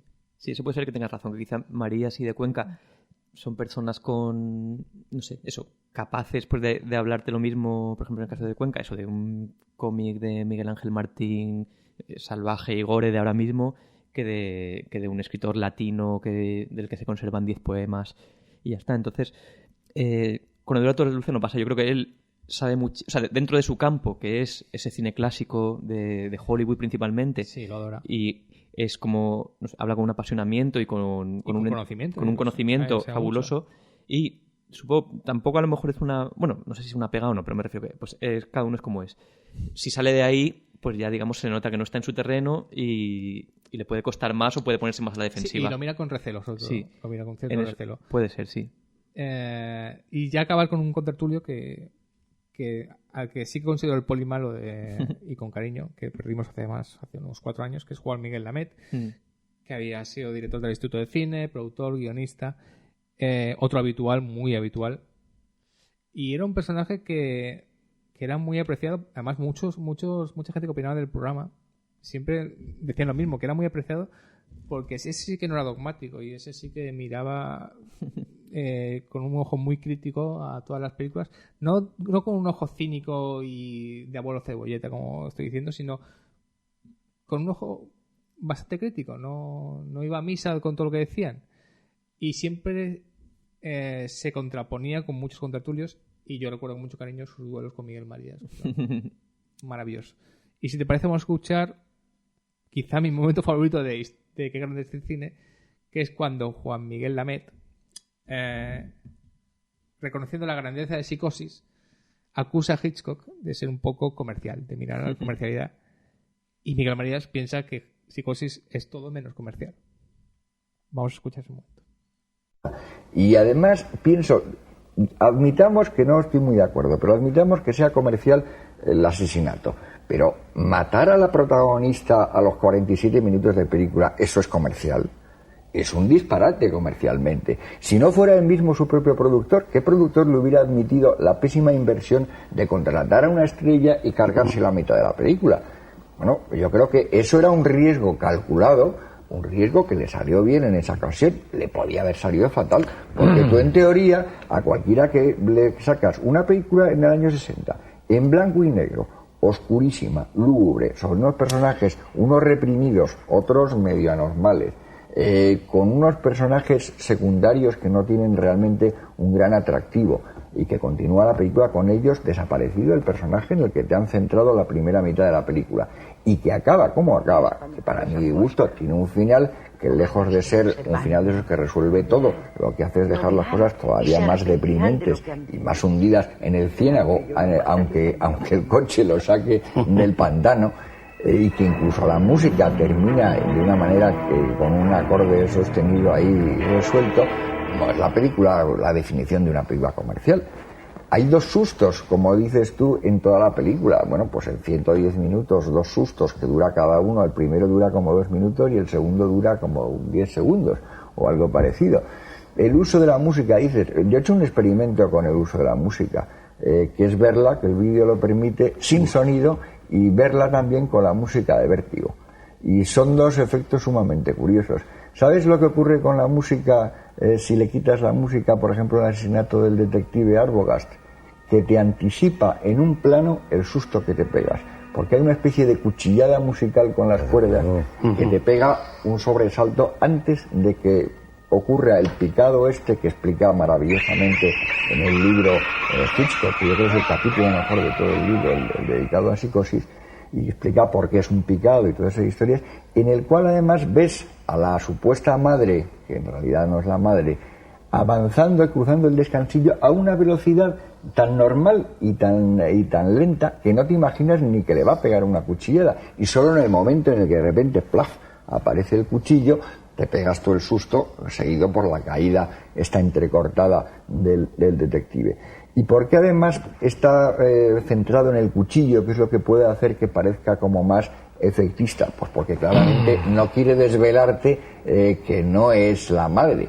Te está jugando continuamente con los movimientos de cámara y con los tamaños de plano y las colocaciones de plano para evitar mostrarte claramente a la madre y sin que te des cuenta de que está evitando mostrarte, lo que es una cosa que le explica maravillosamente en el libro. Entonces, bueno, pues, si me permite, me has colocado en inferioridad de condiciones, José Luis, porque estoy con 2 maestros de la palabra y no tengo cronómetro.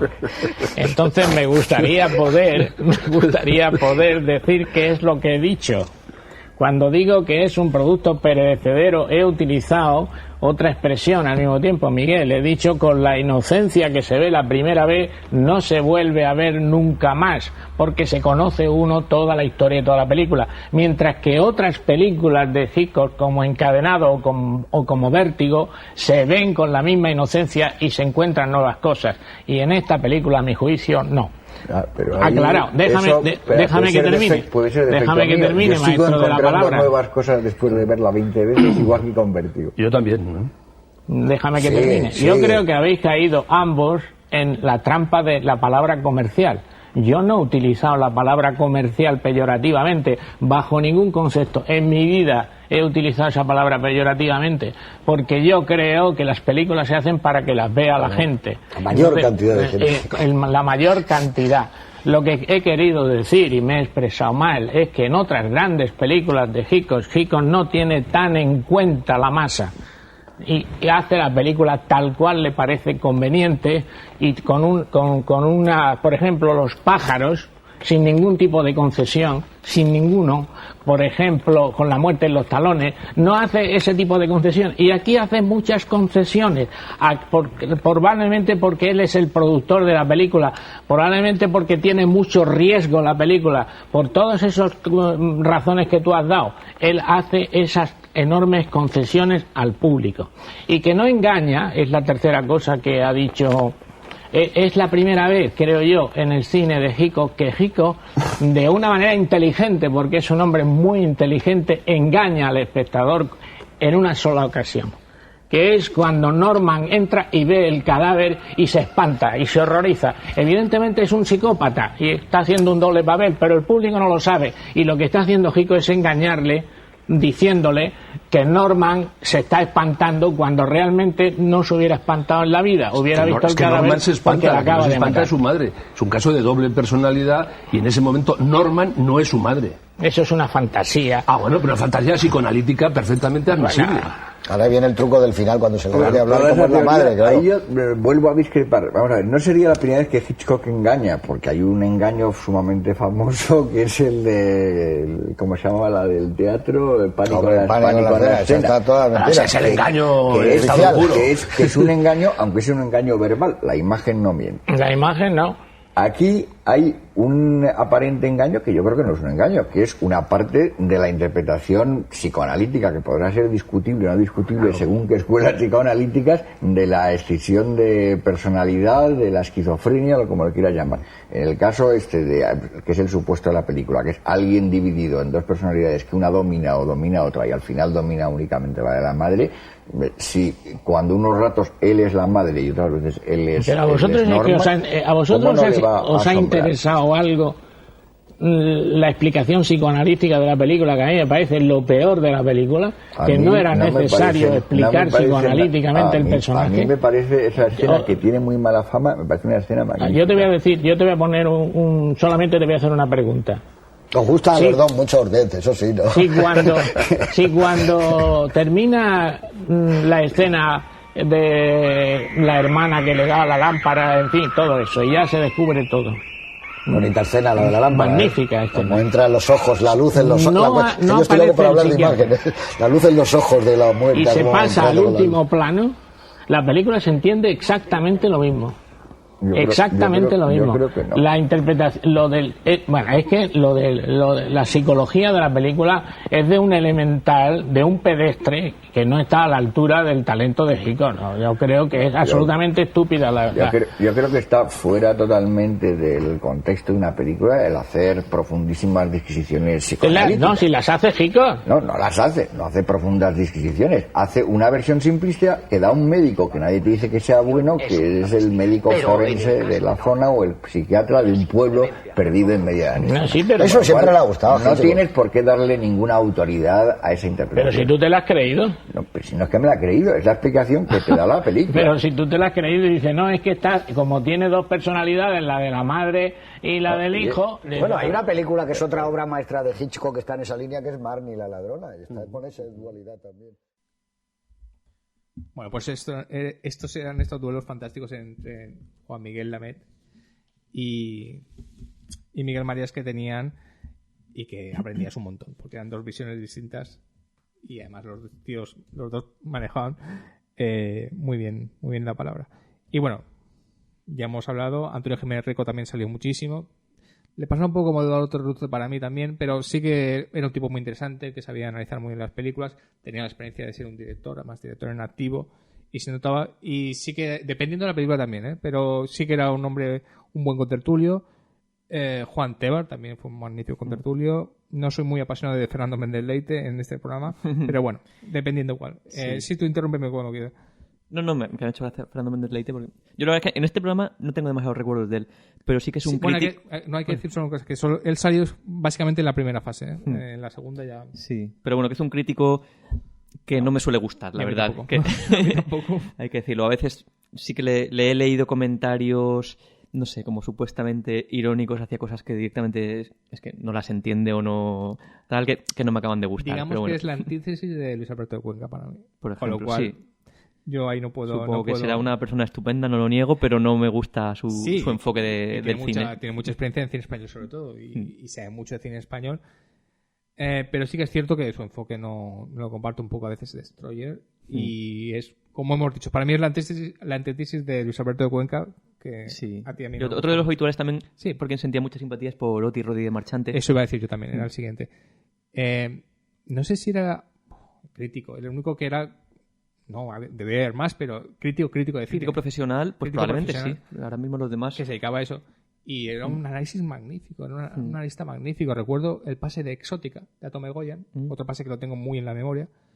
Hizo un análisis de la obra de Atome Goyan que yo no conocía. En esa época sí debí conocer su nombre, pero no lo conocía mucho. Fantástica. Bueno, la película me gustó muchísimo y es otro de los programas que tengo esto. Y Oti, muy bien. Yo creo que se notaba su experiencia profesional, ese sí que se lo notaba. Y siempre, nunca levanta la voz, me refiero a que estaba muy en su sitio y nunca perdía la compostura. Además, siempre lo recuerdo así como, no sé, como que se iba hundiendo por la silla, al final casi no se le veía, hablaba además así como en un tono de voz así muy suave. Un tono muy bajo. Bueno, ya hemos comentado Antonio Jiménez Rico, José Antonio Pruneda, Torres Dulce, Clara Sánchez, Juan Cobos, me gustaría nombrarlo, otro clasicazo del programa. Alguien que tenía experiencia, conocía a Orson Welles, había trabajado con él, sobre todo con Orson Welles, siempre que había una película Orson Welles salía a hablar de su experiencia con él. Otro hombre muy tranquilo, ese sí que era el hombre tranquilo, un señor tranquilo que hablaba así, a veces tartamudeaba un poco, lo cual era fantástico porque te da un poco un tono un poco tierno, digamos, y lo tengo muy muy apreciado porque tenía una grandísima experiencia, ¿no? Y seguramente nos dejamos algunos en la memoria, pero básicamente ese era, digamos, el núcleo que iba... Yo quizá, si volvemos como a... no sé, poner alguna pega al programa... Sí, iba a eso ahora. Vale. No, pero di. Sí, o sea, eso, como la selección de invitados, vamos, irreprochable, pero creo que, digamos... Había, no sé, otra generación de críticos que en ese momento, vamos, estaba en pleno auge o algunos en su inicio, pero digamos como con suficiente entidad como para haber sido invitados. Y hablo de la generación de gente que probablemente no tiene absolutamente nada que ver, pero no sé, desde Jesús Palacios, Antonio José Navarro, Costa, incluso, no sé, Ramón Freisas, no sé, como hay, digamos, Otro, Carlos Aguilar, por ejemplo, que sí que puede ser más cercano a la generación de ellos. Carlos Aguilar os parece un fichaje impresionante. Claro, no sé si igual ha salido en alguna ocasión, no lo sé. Pero gente, digamos, que tenía otra visión del cine, el mismo, digamos, la misma capacidad de análisis, de conocimiento, y creo que podía haber sido muy interesante eso, pues un debate entre, no sé, Carlos Aguilar, Antonio José Navarro, José Luis García y Miguel Marías, por ejemplo, que habría salido de ahí.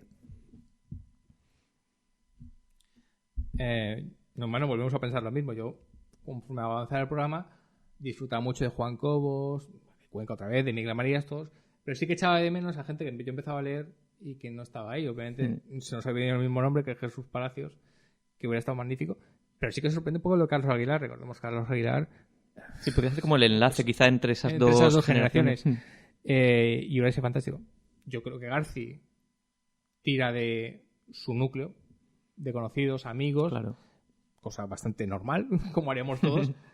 No es cuestión de amiguismo, es cuestión de que tirar de los que tiene confianza para saber que va a haber un debate ágil y moverlo. Pero sí que quizá, conforme avanzara el programa, podía haber abierto un poco la mano. No sé qué relación tiene García con Jesús Palacios, a lo mejor lo odia porque le hizo una mala crítica, no sé qué relación tiene con los críticos. También Jordi Costa en ese momento, más o menos, más al final ya empezaba a sonar. Pero sí que podía haberse movido un poco. Sí, yo creo que habría ganado el programa, porque quizá yo la última fase del programa sí que la recuerdo ya como con cierta fatiga. Incluso películas que, por el motivo que sea, se nota que las pone un poco... Yo creo que en, no sé, los últimos meses debió de tener algún tipo de llamada de atención por parte de los dirigentes de Televisión Española y le dijo, oye, pon películas de los 90, pon películas incluso del siglo XXI que, no sé, que tenemos que modernizar el público. Y pues eso, películas estupendas, pero recuerdo, no sé, Celebración, Las Vírgenes Suicidas, pero que se notaba... Y Memento. Que no era lo suyo, que era... Pues las ponía, tenía que hablar de ellas, tal, pero no... Sí que sorprende un poco... Bueno, él siempre ha dicho que no tuvo ninguna presión en programar. Yo me lo creo si tú ves la lista que tenemos de películas. La lista es imbatible. Mira, vamos a ver 4. Tenemos Repulsión de Polanski, Duelo de Titanes de John Sturges, Escrito bajo el sol de John Ford, Fargo de Joel Cohen, bueno, de los hermanos Cohen, Joque Noche de Martin Scorsese. Bueno, vemos una serie de diferencias de personalidades de los directores. Es cierto que en las últimas películas llaman la atención Las Vírgenes Suicidas, La Chica del Puente, Casta Indomable, y luego cierran con Fuerzas Salvajes, que sí que es la película con la que tienen que cerrar, y antes Memento. No saben, llaman la atención sobre todo lo de Memento y Las Vírgenes Suicidas. Puede ser que realmente eran películas que le gustaban, eran dos directores, Christopher Nolan y Sofía Coppola, que empezaron a llamar la atención, dos óperas primas, aunque Memento no es una ópera prima en realidad, que habían llamado mucho la atención, y puede ser que hablaran, pero no tengo ni idea de cómo fue el debate. Me hubiera gustado, porque no tengo ningún recuerdo de esos debates. Sí, yo un poco, la verdad es que más que de los debates, de las introducciones, porque yo creo que no llegué a ver los debates de después, pero sí que se notaba eso, pues como no sé, que ya como algo más pues, profesional, que tenía que hablar de esto, pero no era una película que le apasionara. Ya quitando un poco el tema de los contertulios, antes de entrar quizá en lo que menos nos gustaba, sí que hablar que era muy interesante los invitados especiales, que es una cosa negativa, que es que conforme avanzaba el programa ya no habían esos invitados, que eran gente que solo iba una o dos veces. Recuerdo a Guillermo Cabrera Infante para hablar de Vida en Sombras, Pepe Sacristán, José María Pou, que es un experto en musicales, que fue para hablar de Cantando bajo la lluvia y Camelot. Pedro Almodóvar tiene otro de los mejores debates de Qué Grandes de Cine, que es el de Opening Night de Casabetes. Javier Marías, el hermano de Miguel, que estuvo creo en Cenizas de Amor y en otro. Carlos Pumares, Muñoz Molina también estuvo, Manuel Gutiérrez Aragón. Estos invitados que se salían un poco de los contertulios habituales. Y que eso, fíjate, creo que me los he perdido todos o casi todos los que has nombrado. No sé si quizás eran más al principio cuando yo no veía tanto el programa, pero es el problema, que no repitió no tengo esos recuerdos, por desgracia. Repitió esos programas que no eran... Quizá también cuestión de presupuesto, eso ya es hablar por hablar, pero quizá a esta gente había que pagarle 10 veces más que a Miguel Marías y Televisión Española dijo no lo sé. Sí. Bueno, recomendar eso. Sobre todo los dos programas de Pou, que son de Camelot y Cantando bajo la lluvia, y el fantástico programa donde Pedro Almodóvar acude para hablar de Opening Night de Casabetes, que es una maravilla, y está Fernando Guillén y Miguel Marías, y además la película es una pasada y es impresionante. Hemos hablado muy bien de qué grande es el cine, pero vamos a decir las cosas que no nos gustaban y las cosas negativas que tenían, aunque esas cosas no tuviera la culpa José Luis García en la mayoría que vamos a nombrar. Es un programa de 10 años, sufre un desgaste, cualquier cosa que duró mucho sufre un desgaste. Aún así yo mantengo que es un programa que podría ser mantenido décadas y décadas, porque es un programa que tenía una cosa buena y una cosa que parece mala pero que en realidad es buena. Es que siempre es igual, pero siempre es diferente. Tuvo el mismo esquema siempre, introducción de 15 minutos, película y debate de 45 más o menos. Pero siempre era diferente porque la película era diferente. Con haber movido un poco los contextos de los más, podía haber hecho algo más dinámico y haber durado, además en una televisión pública, 40 años. ¿Qué pasó? Lo que yo creo. Primero, con el tiempo hubo un retraso horario que para mí fue una de las cosas que me quitó del programa. Es que la película ya no empezaba a las 10:30. Empezaba a las 11, a las 11:15, recordamos la inventura española clásica. Y claro, si tenías que una introducción, la película o el debate, al final lo que hacías era grabar las películas, que eso no hemos hablado, que era un clásico grabar las películas, pero a lo mejor te daba un poco de pereza, pero ver las películas ya es que era imposible verlas. Y obviamente la audiencia bajó porque es que empezaban muy tarde las películas. Y luego, las cosas de las que se acusó a que grande es el cine, que no tenía la culpa García, que es que se ponían películas dobladas y los anuncios. Los anuncios te mataban. A mí los anuncios me mataban cuando veías una película en directo de que grande es el cine. Pero son dos cosas con las que no podía luchar José Luis García y no podía hacer nada. Hoy día ya no habría anuncios si tuviesen... No habría anuncios y habría subtítulos en las habría teles. Posibilidad, claro. Sí, de hecho, poner ahora mismo ese programa tendría todo lo bueno y nada de lo malo, ¿no? Y nada de lo malo. A programar. Podemos decir, un poco sumado a lo de la ausencia de cine de género fantástico, una ausencia de cine mudo, que para un programa de historia de cine sabemos que en prime time poner cine mudo es complicado. Yo solo recuerdo que pusieron La Quimera del Oro de Chaplin, que es una película muy popular. Creo que El Maquinista de la General también. Sí, pero creo que eso fue en una doble sesión, con lo cual había un poco de trampa ahí. Con lo cual era primero poner, creo que Casablanca, era poner, aquí la tengo. Sí, exacto, era poner Casablanca, el debate y luego poner El Maquinista de la General, con lo cual ya no la ponías en prime time y había un poco de trampa. Quizá alguien puede decir, no había mucho cine experimental, no había apenas cine documental. Bueno, eso yo también creo que sí, la parte de cine español duró muy poquito, porque además duró la mitad de lo que debía haber durado, pues un año. En los siguientes 8 años que se emitió el programa, creo que podían haber seguido recuperando el cine español y no lo hicieron. Esa es la cosa que tengo negativa y es algo que me sorprende. Yo tengo una teoría de la conspiración, como siempre, es que Versión Española empieza en el año 1998. Y yo creo que ellos pensaron, a lo mejor en Versión Española o el propio García, que ese hueco de cine español ya lo ponía Versión Española. También es cierto que Versión Española al principio siempre eran 2 películas, una reciente de los últimos 4 o 5 años y un clásico. Que nunca eran tampoco clásicos de años 40, 50, ya siempre se iba a los 70, pero bueno, aún así supongo que sí que quizá el papel que tenía que haber... A lo mejor esto no es una crítica que podamos achacar a García, sino a por qué Versión Española no se convirtió en ese relevo. Bueno, en realidad nunca ha sido ese programa excepto ocasiones puntuales de que han recuperado alguna película de recuperación de fondo histórico español o cultural, siempre son películas más o menos de estrenos.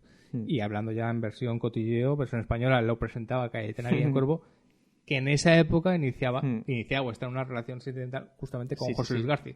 Con lo cual pudo ahí haber una conversación de decir, no me pises mi programa o lo que fuera. Además, puede ser. Luego poner películas españolas en Qué grande es el cine puede ser complicado porque García es un director de cine español y estaba en activo. Y puede decir, ¿por qué pones a esta de este amigo, no sé cuánto? Claro, pero supongo que estás poniendo mucho cine español, ¿cuánto vas a volver a poner cine español? Sí, pero a lo mejor la solución era pues no poner películas de los 70 en adelante, pero recuperar a, no sé, Saez de Heredia, Edgar Neville, directores. Directores que además, como comenta, le entusiasmaban a Ladislao Bagda, claro. Pero sí que es cierto que tengo apuntado que si vemos la lista de películas, películas discutibles es que hay muy pocas. Yo tengo apuntado Tomates Verdes Fritos, que puede llamar un poco la atención que esté no recordaba que la habían puesto. Que la pusieron, además lo pusieron muy pronto. Es verdad que fue una película que tuvo mucho éxito en su momento. Yo tengo un recuerdo estupendo de esa película, pero ahora 20 años que no la veo. Pero quizás sorprende un poco entre tanto clásico y tanta película indiscutible. Pero en general la programación es... Sí. A mí, por ejemplo, un inciso, no tiene así que ver con lo que estamos hablando, pero al ver la lista, para mí un gran descubrimiento fue Max Ophuls. O sea, porque fue un director como que a lo largo de las emisiones no paraban de ponerlo, o sea, pues cada pocos meses ponían una película suya, no sé si antes que pusieron 7 u 8 películas de él. Y sí, es como uno de estos directores que nunca está como en esta lista de los grandes directores de la historia del cine o del cine europeo. Siempre nos vamos antes a Fellini, a Bergman, pero luego de repente te pones a ver sus películas y es como, oye, este tipo durante 20, 25, 30 años ha hecho, no sé, 8 obras maestras indiscutibles. El placer, la ronda no mono. Esa es una de las buenas cosas que tenía el programa de Grandes del Cine, por ejemplo, redescubrir, porque no es descubrir a un director como Ophuls, que lo pusieron y además lo pusieron con una pasión tremenda. Yo recuerdo también que hablaron con mucha pasión de Jacques Tourneur, que es un director que me entusiasma mucho. O sea, esa clase de directores, de esta lista que hemos dicho, Anthony Mann, Ford, Hitchcock, Wells, que más o menos, con que a una persona le guste un poco el cine, le suenan, pero luego había otras clases de directores que eso es el buen trabajo que hacía Grandes del Cine. Ophuls, esa serie de... Jacques Tourneur, Joseph H. Lewis, no olvidaré nunca El pase de Gun Crazy o El demonio de las armas. Robert Siodmak. Directores indiscutibles. Bueno, Fritz Lang sí que es más conocido, pero también se le puso mucho. Y bueno, ya hemos hablado de Dreyer, porque además de la palabra se puso Dies Irae y Gertrude, que son sus películas más famosas. Gregory La Cava lo descubrí ahí, por ejemplo. Sí, yo siempre me preguntaba, porque en estos tiempos de internet es todo más fácil, pero en esa época cuando de repente veías, no sé, un director de estos raros, que no es John Ford, que tiene a lo mejor 50 películas y ves que las han visto todo. Yo recuerdo que una vez pusieron una película de André de Toth, que es un director poco conocido, yo no sé si habré visto más de 1 o 2 películas suyas, y recuerdo como que García dijo algo así como, bueno, Miguel Marías aquí es el que sabe, es el que ha visto casi todo, y dice, bueno, no, André de Toth... Me gustaría haber visto más. Claro, tendrá 50 películas y yo solo he visto 2/3 o así, y es como, o sea, ¿en serio has visto 30 películas de este hombre? Sí, yo creo que debe haber un mercadeo y hay gente que ha viajado mucho, porque yo tampoco lo comprendo cómo se puede ver. Ahora André de Toth, además en Filming hay varias películas de André de Toth y lo redescubres, pero en esa época tenías que ser un auténtico titán para verlo. Cosas apuntadas, detalles que tengo apuntado. Lo he dejado un poco entrever, pero es importante. Había un gran porcentaje de audiencia joven, que eso a lo mejor nos puede sorprender. No es que lo vieran solo gente muy intelectual o amantes o señores que iban a la Filmoteca Española, sino que un gran porcentaje era la gente joven, que era la que además se le escribía las cartas y le pedían películas y le preguntaban. Es que yo creo que si te pones hay de todo, pero la gente que recuerda como nosotros con más pasión y gratitud ese programa, pues que somos los que tenemos entre 35 y 50 años, que es los que en esa época teníamos pues entre 15 y 30, no sé. Sí. Y hablando de pasión, es que es un corte que no me quiero dejar de pasar. Para ver la importancia que tenía García para el cine y las introducciones maravillosas de García, era como hablaba del empleo de Hermano Olmi y la importancia que tuvo en su vida personal. Vamos a poner esta introducción de García maravillosa cuando pusieron El empleo. Una película que a nivel muy particular para mí es una película que el último plano cambió mi vida. Cuando yo vi esta película trabajaba pues muy parecido al protagonista del empleo. Trabajaba en un banco que me trataba muy bien, todo hay que decirlo, el Banco Ibérico. Pero yo cuando vi aquel plano final, que ustedes lo contemplarán, me sentí realmente aterrado y dije, bueno, esto puede ser esto es el infierno. ¿Cómo se puede salir de aquí? ¿Cómo se podría salir de aquí? Hermano Olmi es un director que está muy unido a su tierra, es de Lombardía. Muchas películas se desarrollan en Milán. Esta de hoy, la presencia de Milán es muy importante. Pertenece a un sector muy católico en aquella época, además, donde toda la contracultura, toda la época en que Pasolini, etcétera, con su marxismo, estaban forzando el cine italiano hacia un camino de mayor independencia, este hombre pudo demostrar cómo desde una base absolutamente conservadora o incluso religiosa, bueno, prueba de ello es que hizo una película, era la biografía del Papa Juan XXIII, Ebene un Uomo, podía hacer uno de los cines más personales que se han hecho en Europa en los últimos años. Algunas de sus películas, como Il tempo si affermato, pues a mí me parece que es magnífica.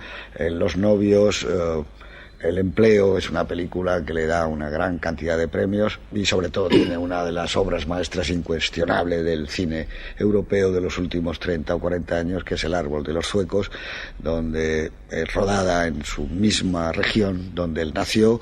Me parece que es un prodigio de precisión, de equilibrio, de armonía, de sensibilidad. Y aquí vemos la importancia que tenía García para él, dado que el empleo le hizo cambiar su vida. Y estas introducciones es lo que nos quedamos siempre de Guerra en ese cine. La emoción con la que introducía la película José Luis García. Eso es lo que yo creo que se debe quedar todo el mundo del cine. También, yo un recuerdo muy bueno que tengo era algo que siempre hacía, que era cuando terminaba la película y comenzaba el debate, una breve puesta en contexto de lo que pasó aquel año. Bueno, la gran polémica de eso. Bueno, hay que recordar que hacía una especie de efemérides diciendo, en este año han pasado tal y tal cosas. Y fue objeto de muchas parodias y bromas. Yo debo decir que eso, lo del contexto del año, tenía mucho sentido al principio, pero dejaba de tener mucho sentido cuanto más avanzaba el programa, porque como muchas películas eran de la misma década, el mismo año se repetía. Y era algo que se hacía un poco largo. Sí, pero aún así también como que era entrañable. Es verdad que era entrañable. Pero vamos, que podía haberlo resumido, no sé, alguna vez yo dijo, alguna vez sí que algún programa sí que lo oí decir, mira, como esto la película la hemos puesto hace poco, ya no puedo soltar esto. Sí, pero además que era como muy, no sé, explicativo o muy...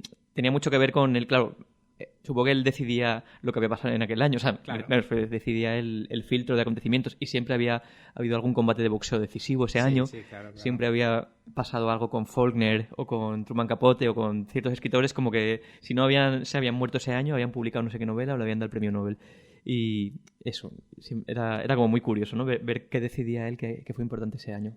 Y recordando ya pues cosas, hay que homenajear a Luis Bustos, que era el realizador o el que editaba el programa, que era el que seleccionaba las piezas, los clips que se ponían en el programa. Cuando alguien nombraba una escena, pues él la ponía y siempre nombraban, bueno, ahora Luis Bustos nos va a poner tal. Y él lo ponía y hacía un trabajo excelente. Es cierto que a veces la única crítica que le decía a Luis Bustos, a quien fuera, es que ponían la escena con el audio original. Lo que hacían era bajar el audio original y subir el del debate, pero aún así, como se juntaban, a veces no se oía. Pero también es como lo de la efeméride, que era muy entrañable porque era muy Bustos, era muy... Sí, a mí, ya que hablas del montaje, de la edición o no sé, realización, no sé muy bien el término, como reivindicar un poco o esa manera de hacer televisión que ya no existe, que es, en este caso, pues 4 personas hablando durante una hora, sin cortes, más que los cortes de cámara, pero no cortes de... Bueno, no se notaban los cortes, digamos, de edición. No paraban de repente para ponerte un mini reportaje sobre tal tema, que es lo que... No sé, eso. Yo, por ejemplo, soy muy... También, no sé, reivindico siempre mucho y hago apología de las, Negro sobre Blanco de Sánchez Dragó. Sí. Ya te guste más o menos el personaje. Era como... O sea, tener a una hora o hora y media hablando a, no sé, Julián Marías, por ejemplo, o a... no sé, muchísimos escritores, filósofos, sin tener que estar como pendiente de si esto se va a hacer aburrido, porque cuando es interesante lo que cuentan, no es aburrido. Claro. Es más aburrido el corte, el reportaje absurdo que no tiene ningún sentido. Claro, yo hoy día, por ejemplo, programas que podrían ser El Testigo, como Página 2, que está muy bien, pero es un... Sí, pero tienes que hacerlo picadito para, atraer. No puedes estar escuchando 20 minutos hace poco a Santiago Lorenzo o el otro día a Eduardo Mendoza, no sé. Tienen que cortarlo cada poco para ponerte a un niño y que te cuente lo que se ha leído Bueno, está muy bien que hables de Página 2 porque tiene este sistema, ¿no?, de hacer una entrevista y meter durante todo el programa cortes de la entrevista. Que a priori puede ser algo muy ingenioso y muy divertido, pero puede ser fastidioso si que te interesa la entrevista y, claro, y sobre todo es como una falta de respeto hacia el espectador en cuanto a que lo estás echando de menos, no sé si se dice así, pero le estás como infantilizando o pensando que no es suficientemente adulto como para mantener la atención 20 minutos en lo mismo. Que está muy bien que en Telecinco hagan eso o que cadenas privadas hagan lo que sea, pero creo que, no sé, en televisión española y ya no es una cuestión de clasicismo o de si más antiguo o más moderno, sino simplemente de que, no sé, que están educando nuestras mentes para que seamos incapaces de prestar atención a algo, porque ellos mismos ya nos lo dan todo eso picadito, mascadito. Recordemos que Grandes del Cine no se acababa. Nunca acabó. Y no sé si nunca, porque no he visto los primeros programas enteros, tenías que haberlo visto, si realmente García se despidió alguna vez. Supongo que al principio sí. Pero el programa no acababa. El programa seguían hablando y lo que hacían era poner los títulos de crédito. Lo cual me parece fantástico y yo siempre que lo veía lo aplaudía, porque darle una duración a un debate significa que tienes que darte prisa, tienes que cortar a alguien, tienes que decir, venga, va rápido. No, el debate tiene que fluir y ya cuando se acaben los 45 minutos pega un corte al realizador y ya está, y no pasa nada. Baja el volumen, que es un poco como se hace en la radio con el fade out. Bajas el volumen y se acabó. La falta de despedirse, todo el mundo sabe que se ha acabado ya, la semana que viene nos vamos a ver, no pasa nada. De hecho, podríamos quizá este programa terminarlo así mientras hablamos. Vale. Ya estamos con los últimos coletazos. Yo creo que hemos hablado de lo importante que es este programa, este homenaje que le estamos haciendo a Qué Grandes del Cine, hablando de sus muchas cosas buenas, las cosas que no nos gustaban, que todo lo que te guste tiene que tener algo negativo, siempre. Y ya estamos hablando. Por cierto, tengo apuntado un dato sorprendente de Qué Grande es el Cine, que no quiero dejar pasar, que es que no se puso ninguna película de François Truffaut.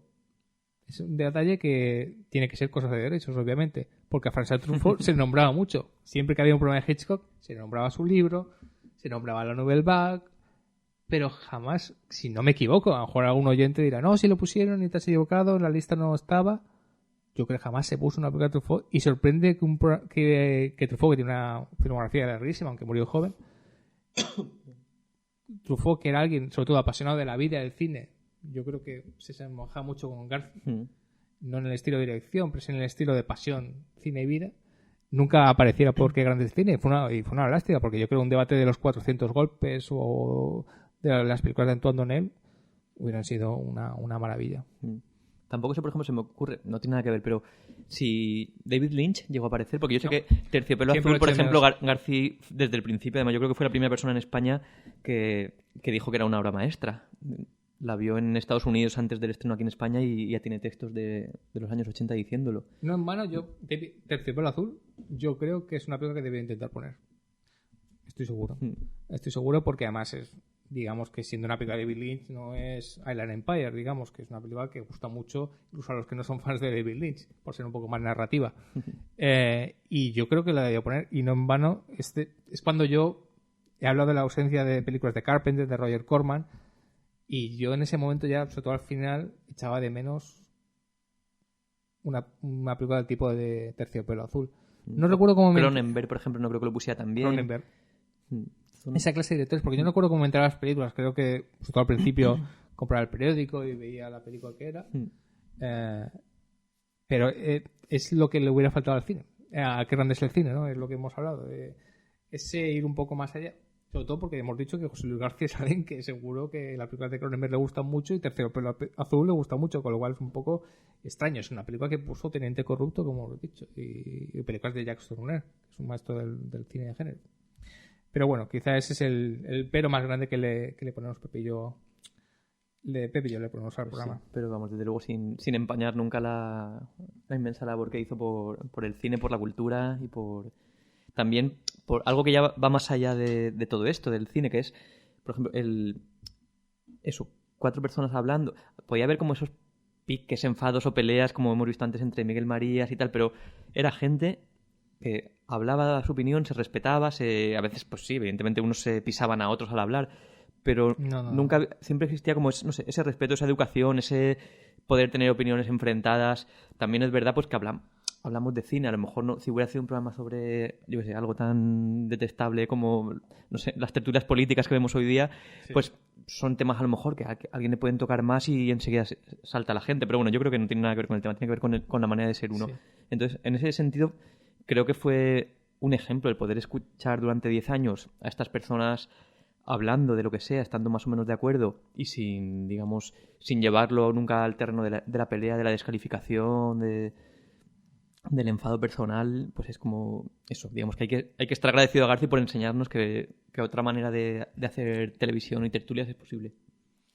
No, hermano, todos hemos disfrutado mucho de la historia de nuestro cine, que ha sido una especie de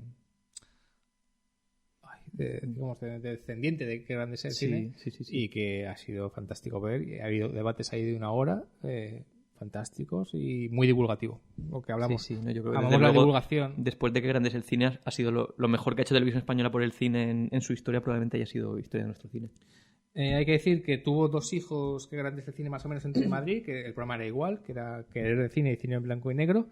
El programa era igual, una introducción, nos repitieron muchos, Jiménez Rico, Miguel Marías, Eduardo Torres Dulce, y era una introducción, la película y un debate. ¿Sabes si repitieron películas o...? Y sí que repitieron ¿no? películas, Supongo que sí. Casablanca estuvo ahí, no sé si Sueño Eterno, pero muchísimas que la repitieron. Yo no soy un gran fan. Yo he visto los debates de Querer de Cine y Cine en Blanco y Negro. Siguen siendo gente que sabe muchísimo y dependen del corte en Tulio. Pero sí que había algunos fichajes que realmente bajaban un poco el nivel, con todo respeto. Y creo que se les notaba un poco que ya estaban demasiado rodados. Ya sabes que a veces no es demasiado bueno estar muy rodado en una cosa, porque a veces te pasas de confianza y olvidas que hay alguien escuchándote. Pero aún así siguen siendo programas muy interesantes. Y esto lo digo porque muchos dirán, bueno, ¿dónde podemos ver qué grande es el cine? Televisión Española desde hace un año decidió subir los debates y tuvo una gran repercusión, se agradeció mucho y dijeron, cada lunes vamos a subir un debate. Problema, que desde hace un tiempo se han parado. O sea que en la página web, que tiene una página web qué grande es el cine, buscáis Google qué grande es el cine y te saldrá la primera, en Televisión Española hay 42 debates. Ahí tenéis 42 debates. El último fue el de La Bella y la Bestia de Jean Cocteau, que además fue una de las últimas películas que se puso. Pero no han vuelto a subir más. No sabemos, procesos electorales, movimientos en Radio Televisión Española, están haciendo otras cosas, lo que sea. Pero desde aquí, que se vuelvan a poner las pilas y que sigan subiendo. Pero no pasa nada. En iVoox hay muchos debates subidos y sobre todo en YouTube hay mucho fan que está subiendo debates. Hay un usuario llamado, y no quiero equivocarme en el nombre, Leandro Sierra García, que ha subido muchísimos debates de qué grande es el cine a YouTube, y ahí puedes encontrar un montón. Muchos están cortados, me refiero que están en partes, parte 1, parte 2, parte 3, pero tú te pones en YouTube, buscas qué grande es el cine debate y te puedes tirar semanas viendo debates. No creo que estén todos los 476 programas, pero hay un montón, con lo cual ahí puedes disfrutar de los debates de qué grande es el cine. Y ya estamos llegando, no sé si se te ha quedado algo en el tintero, Pepe. Pues no, yo creo que no. O quizá muchas cosas, pero vamos, creo que hemos dicho lo que queríamos decir y sin excedernos demasiado. Pues si quieres, podemos... Yo espero quizá que ya no es tanto de qué grande es el cine, pero ya que hemos hecho el programa dedicado a Garci, el de qué grande es el cine, que dentro de poco haya un programa dedicado a la trilogía del Crack. Bueno, por supuesto, pero es que eso... No hay ni que vamos, te lo haré lanzo desde aquí para que quede constancia. La veremos el viernes cuando se estrene en Alicante y yo creo que la semana siguiente podemos estar grabando. ¿Tienes idea de cuándo se estrena o no?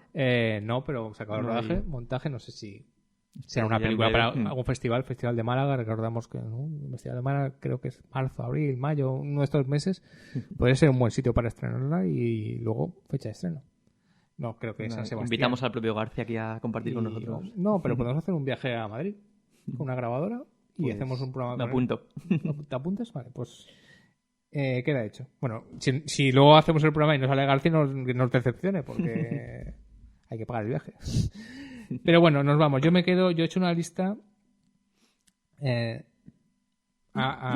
solamente de memoria de las películas que vi en qué grandes de cine y que me tocaron. Que la película, el debate, que significaron algo para mí, y es que El Bazar de las Sorpresas, que fue la primera, Ciudadano Kane, Set de Mal, el debate de Drácula lo recomiendo especialmente, la película de Todd Browning, que tú ahora estás con Todd Browning, creo, metido, pero el debate es una maravilla. Ed Wood, su juego favorito, Cuerpo y Alma, Ley 627, Exótica, A través de los olivos, Mientras Nueva York duerme, La jungla de asfalto, El jinete pálido, Jenny, Confidencias a medianoche. Por fin pude ver una película de Doris Day de Rock Hudson que siempre tenía muchas ganas. Además, un debate fantástico.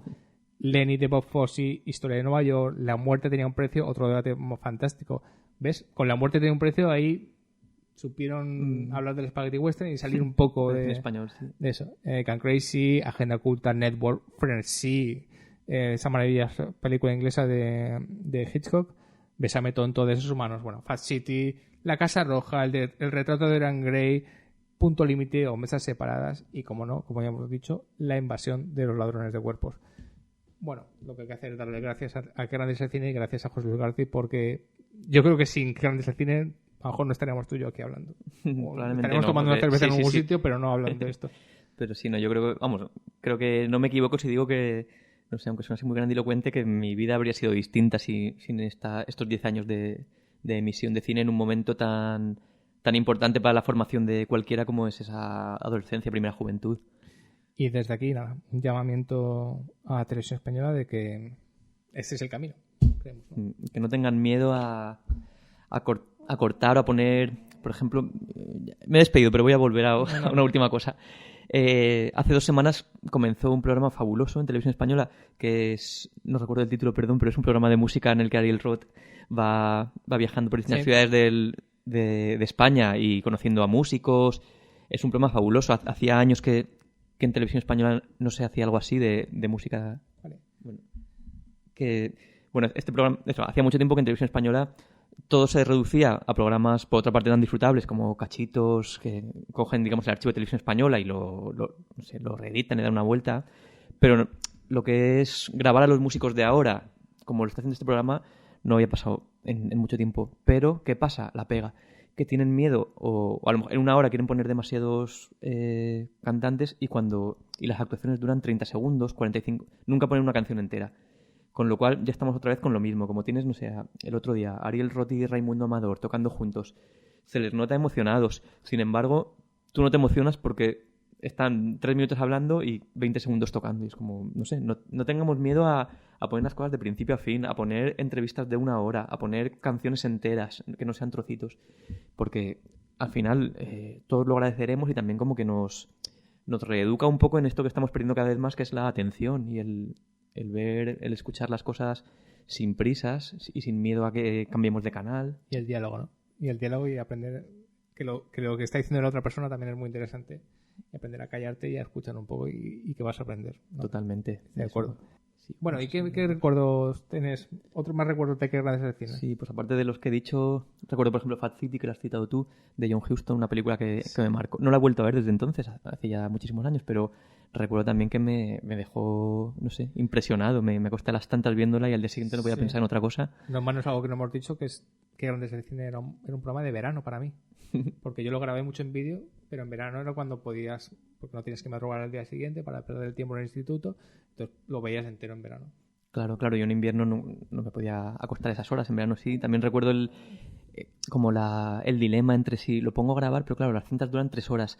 Si quiero grabar la película con anuncios ya no grabo el coloquio. Los 7 samuráis. Me quedo... me pasó, ¿no? Claro, o la película la veo a medias para grabar otra media película y aprovechar la cinta. Eran como dilemas que hoy ya no nos pasan, pero yo lo recuerdo como muy...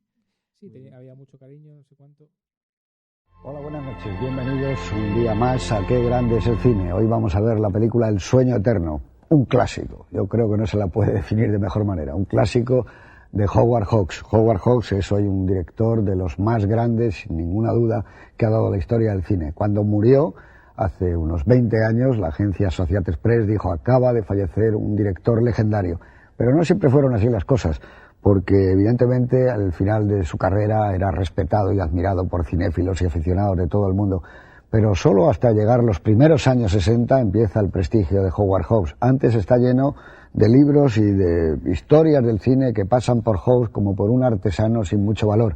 Tiene que ser una revalorización que viene de Bogdanovich y mucha gente más, cuando nos encontramos con un cineasta del tamaño de John Ford. No siempre fueron así las cosas tampoco en Europa, porque ya en el año 32, cuando se estrena Scarface, una de sus obras maestras en Francia, la crítica francesa y el público en realidad de todo el continente hablan de Howard Hawks como uno de los grandes. Howard Hawks ha hecho prácticamente de todo y en todos los terrenos tiene obras maestras, en el cine bélico, en el western que no puede recorrer Río Rojo, Río Bravo, en cine policíaco, en películas de todo tipo, comedias maravillosas. Y yo creo que, como es prácticamente inabarcable, solo vamos a decir que hay una mínima parte en su obra que lo forman las películas que hizo con Bogart y Bacall. Tener y no tener y El sueño eterno. Creo que son películas muy especiales, donde él afronta muy bien el mundo de la pareja, están llenas de sexo y de educación, son películas sofisticadas, películas llenas de humor, donde probablemente la conducta de los personajes es incluso más importante que la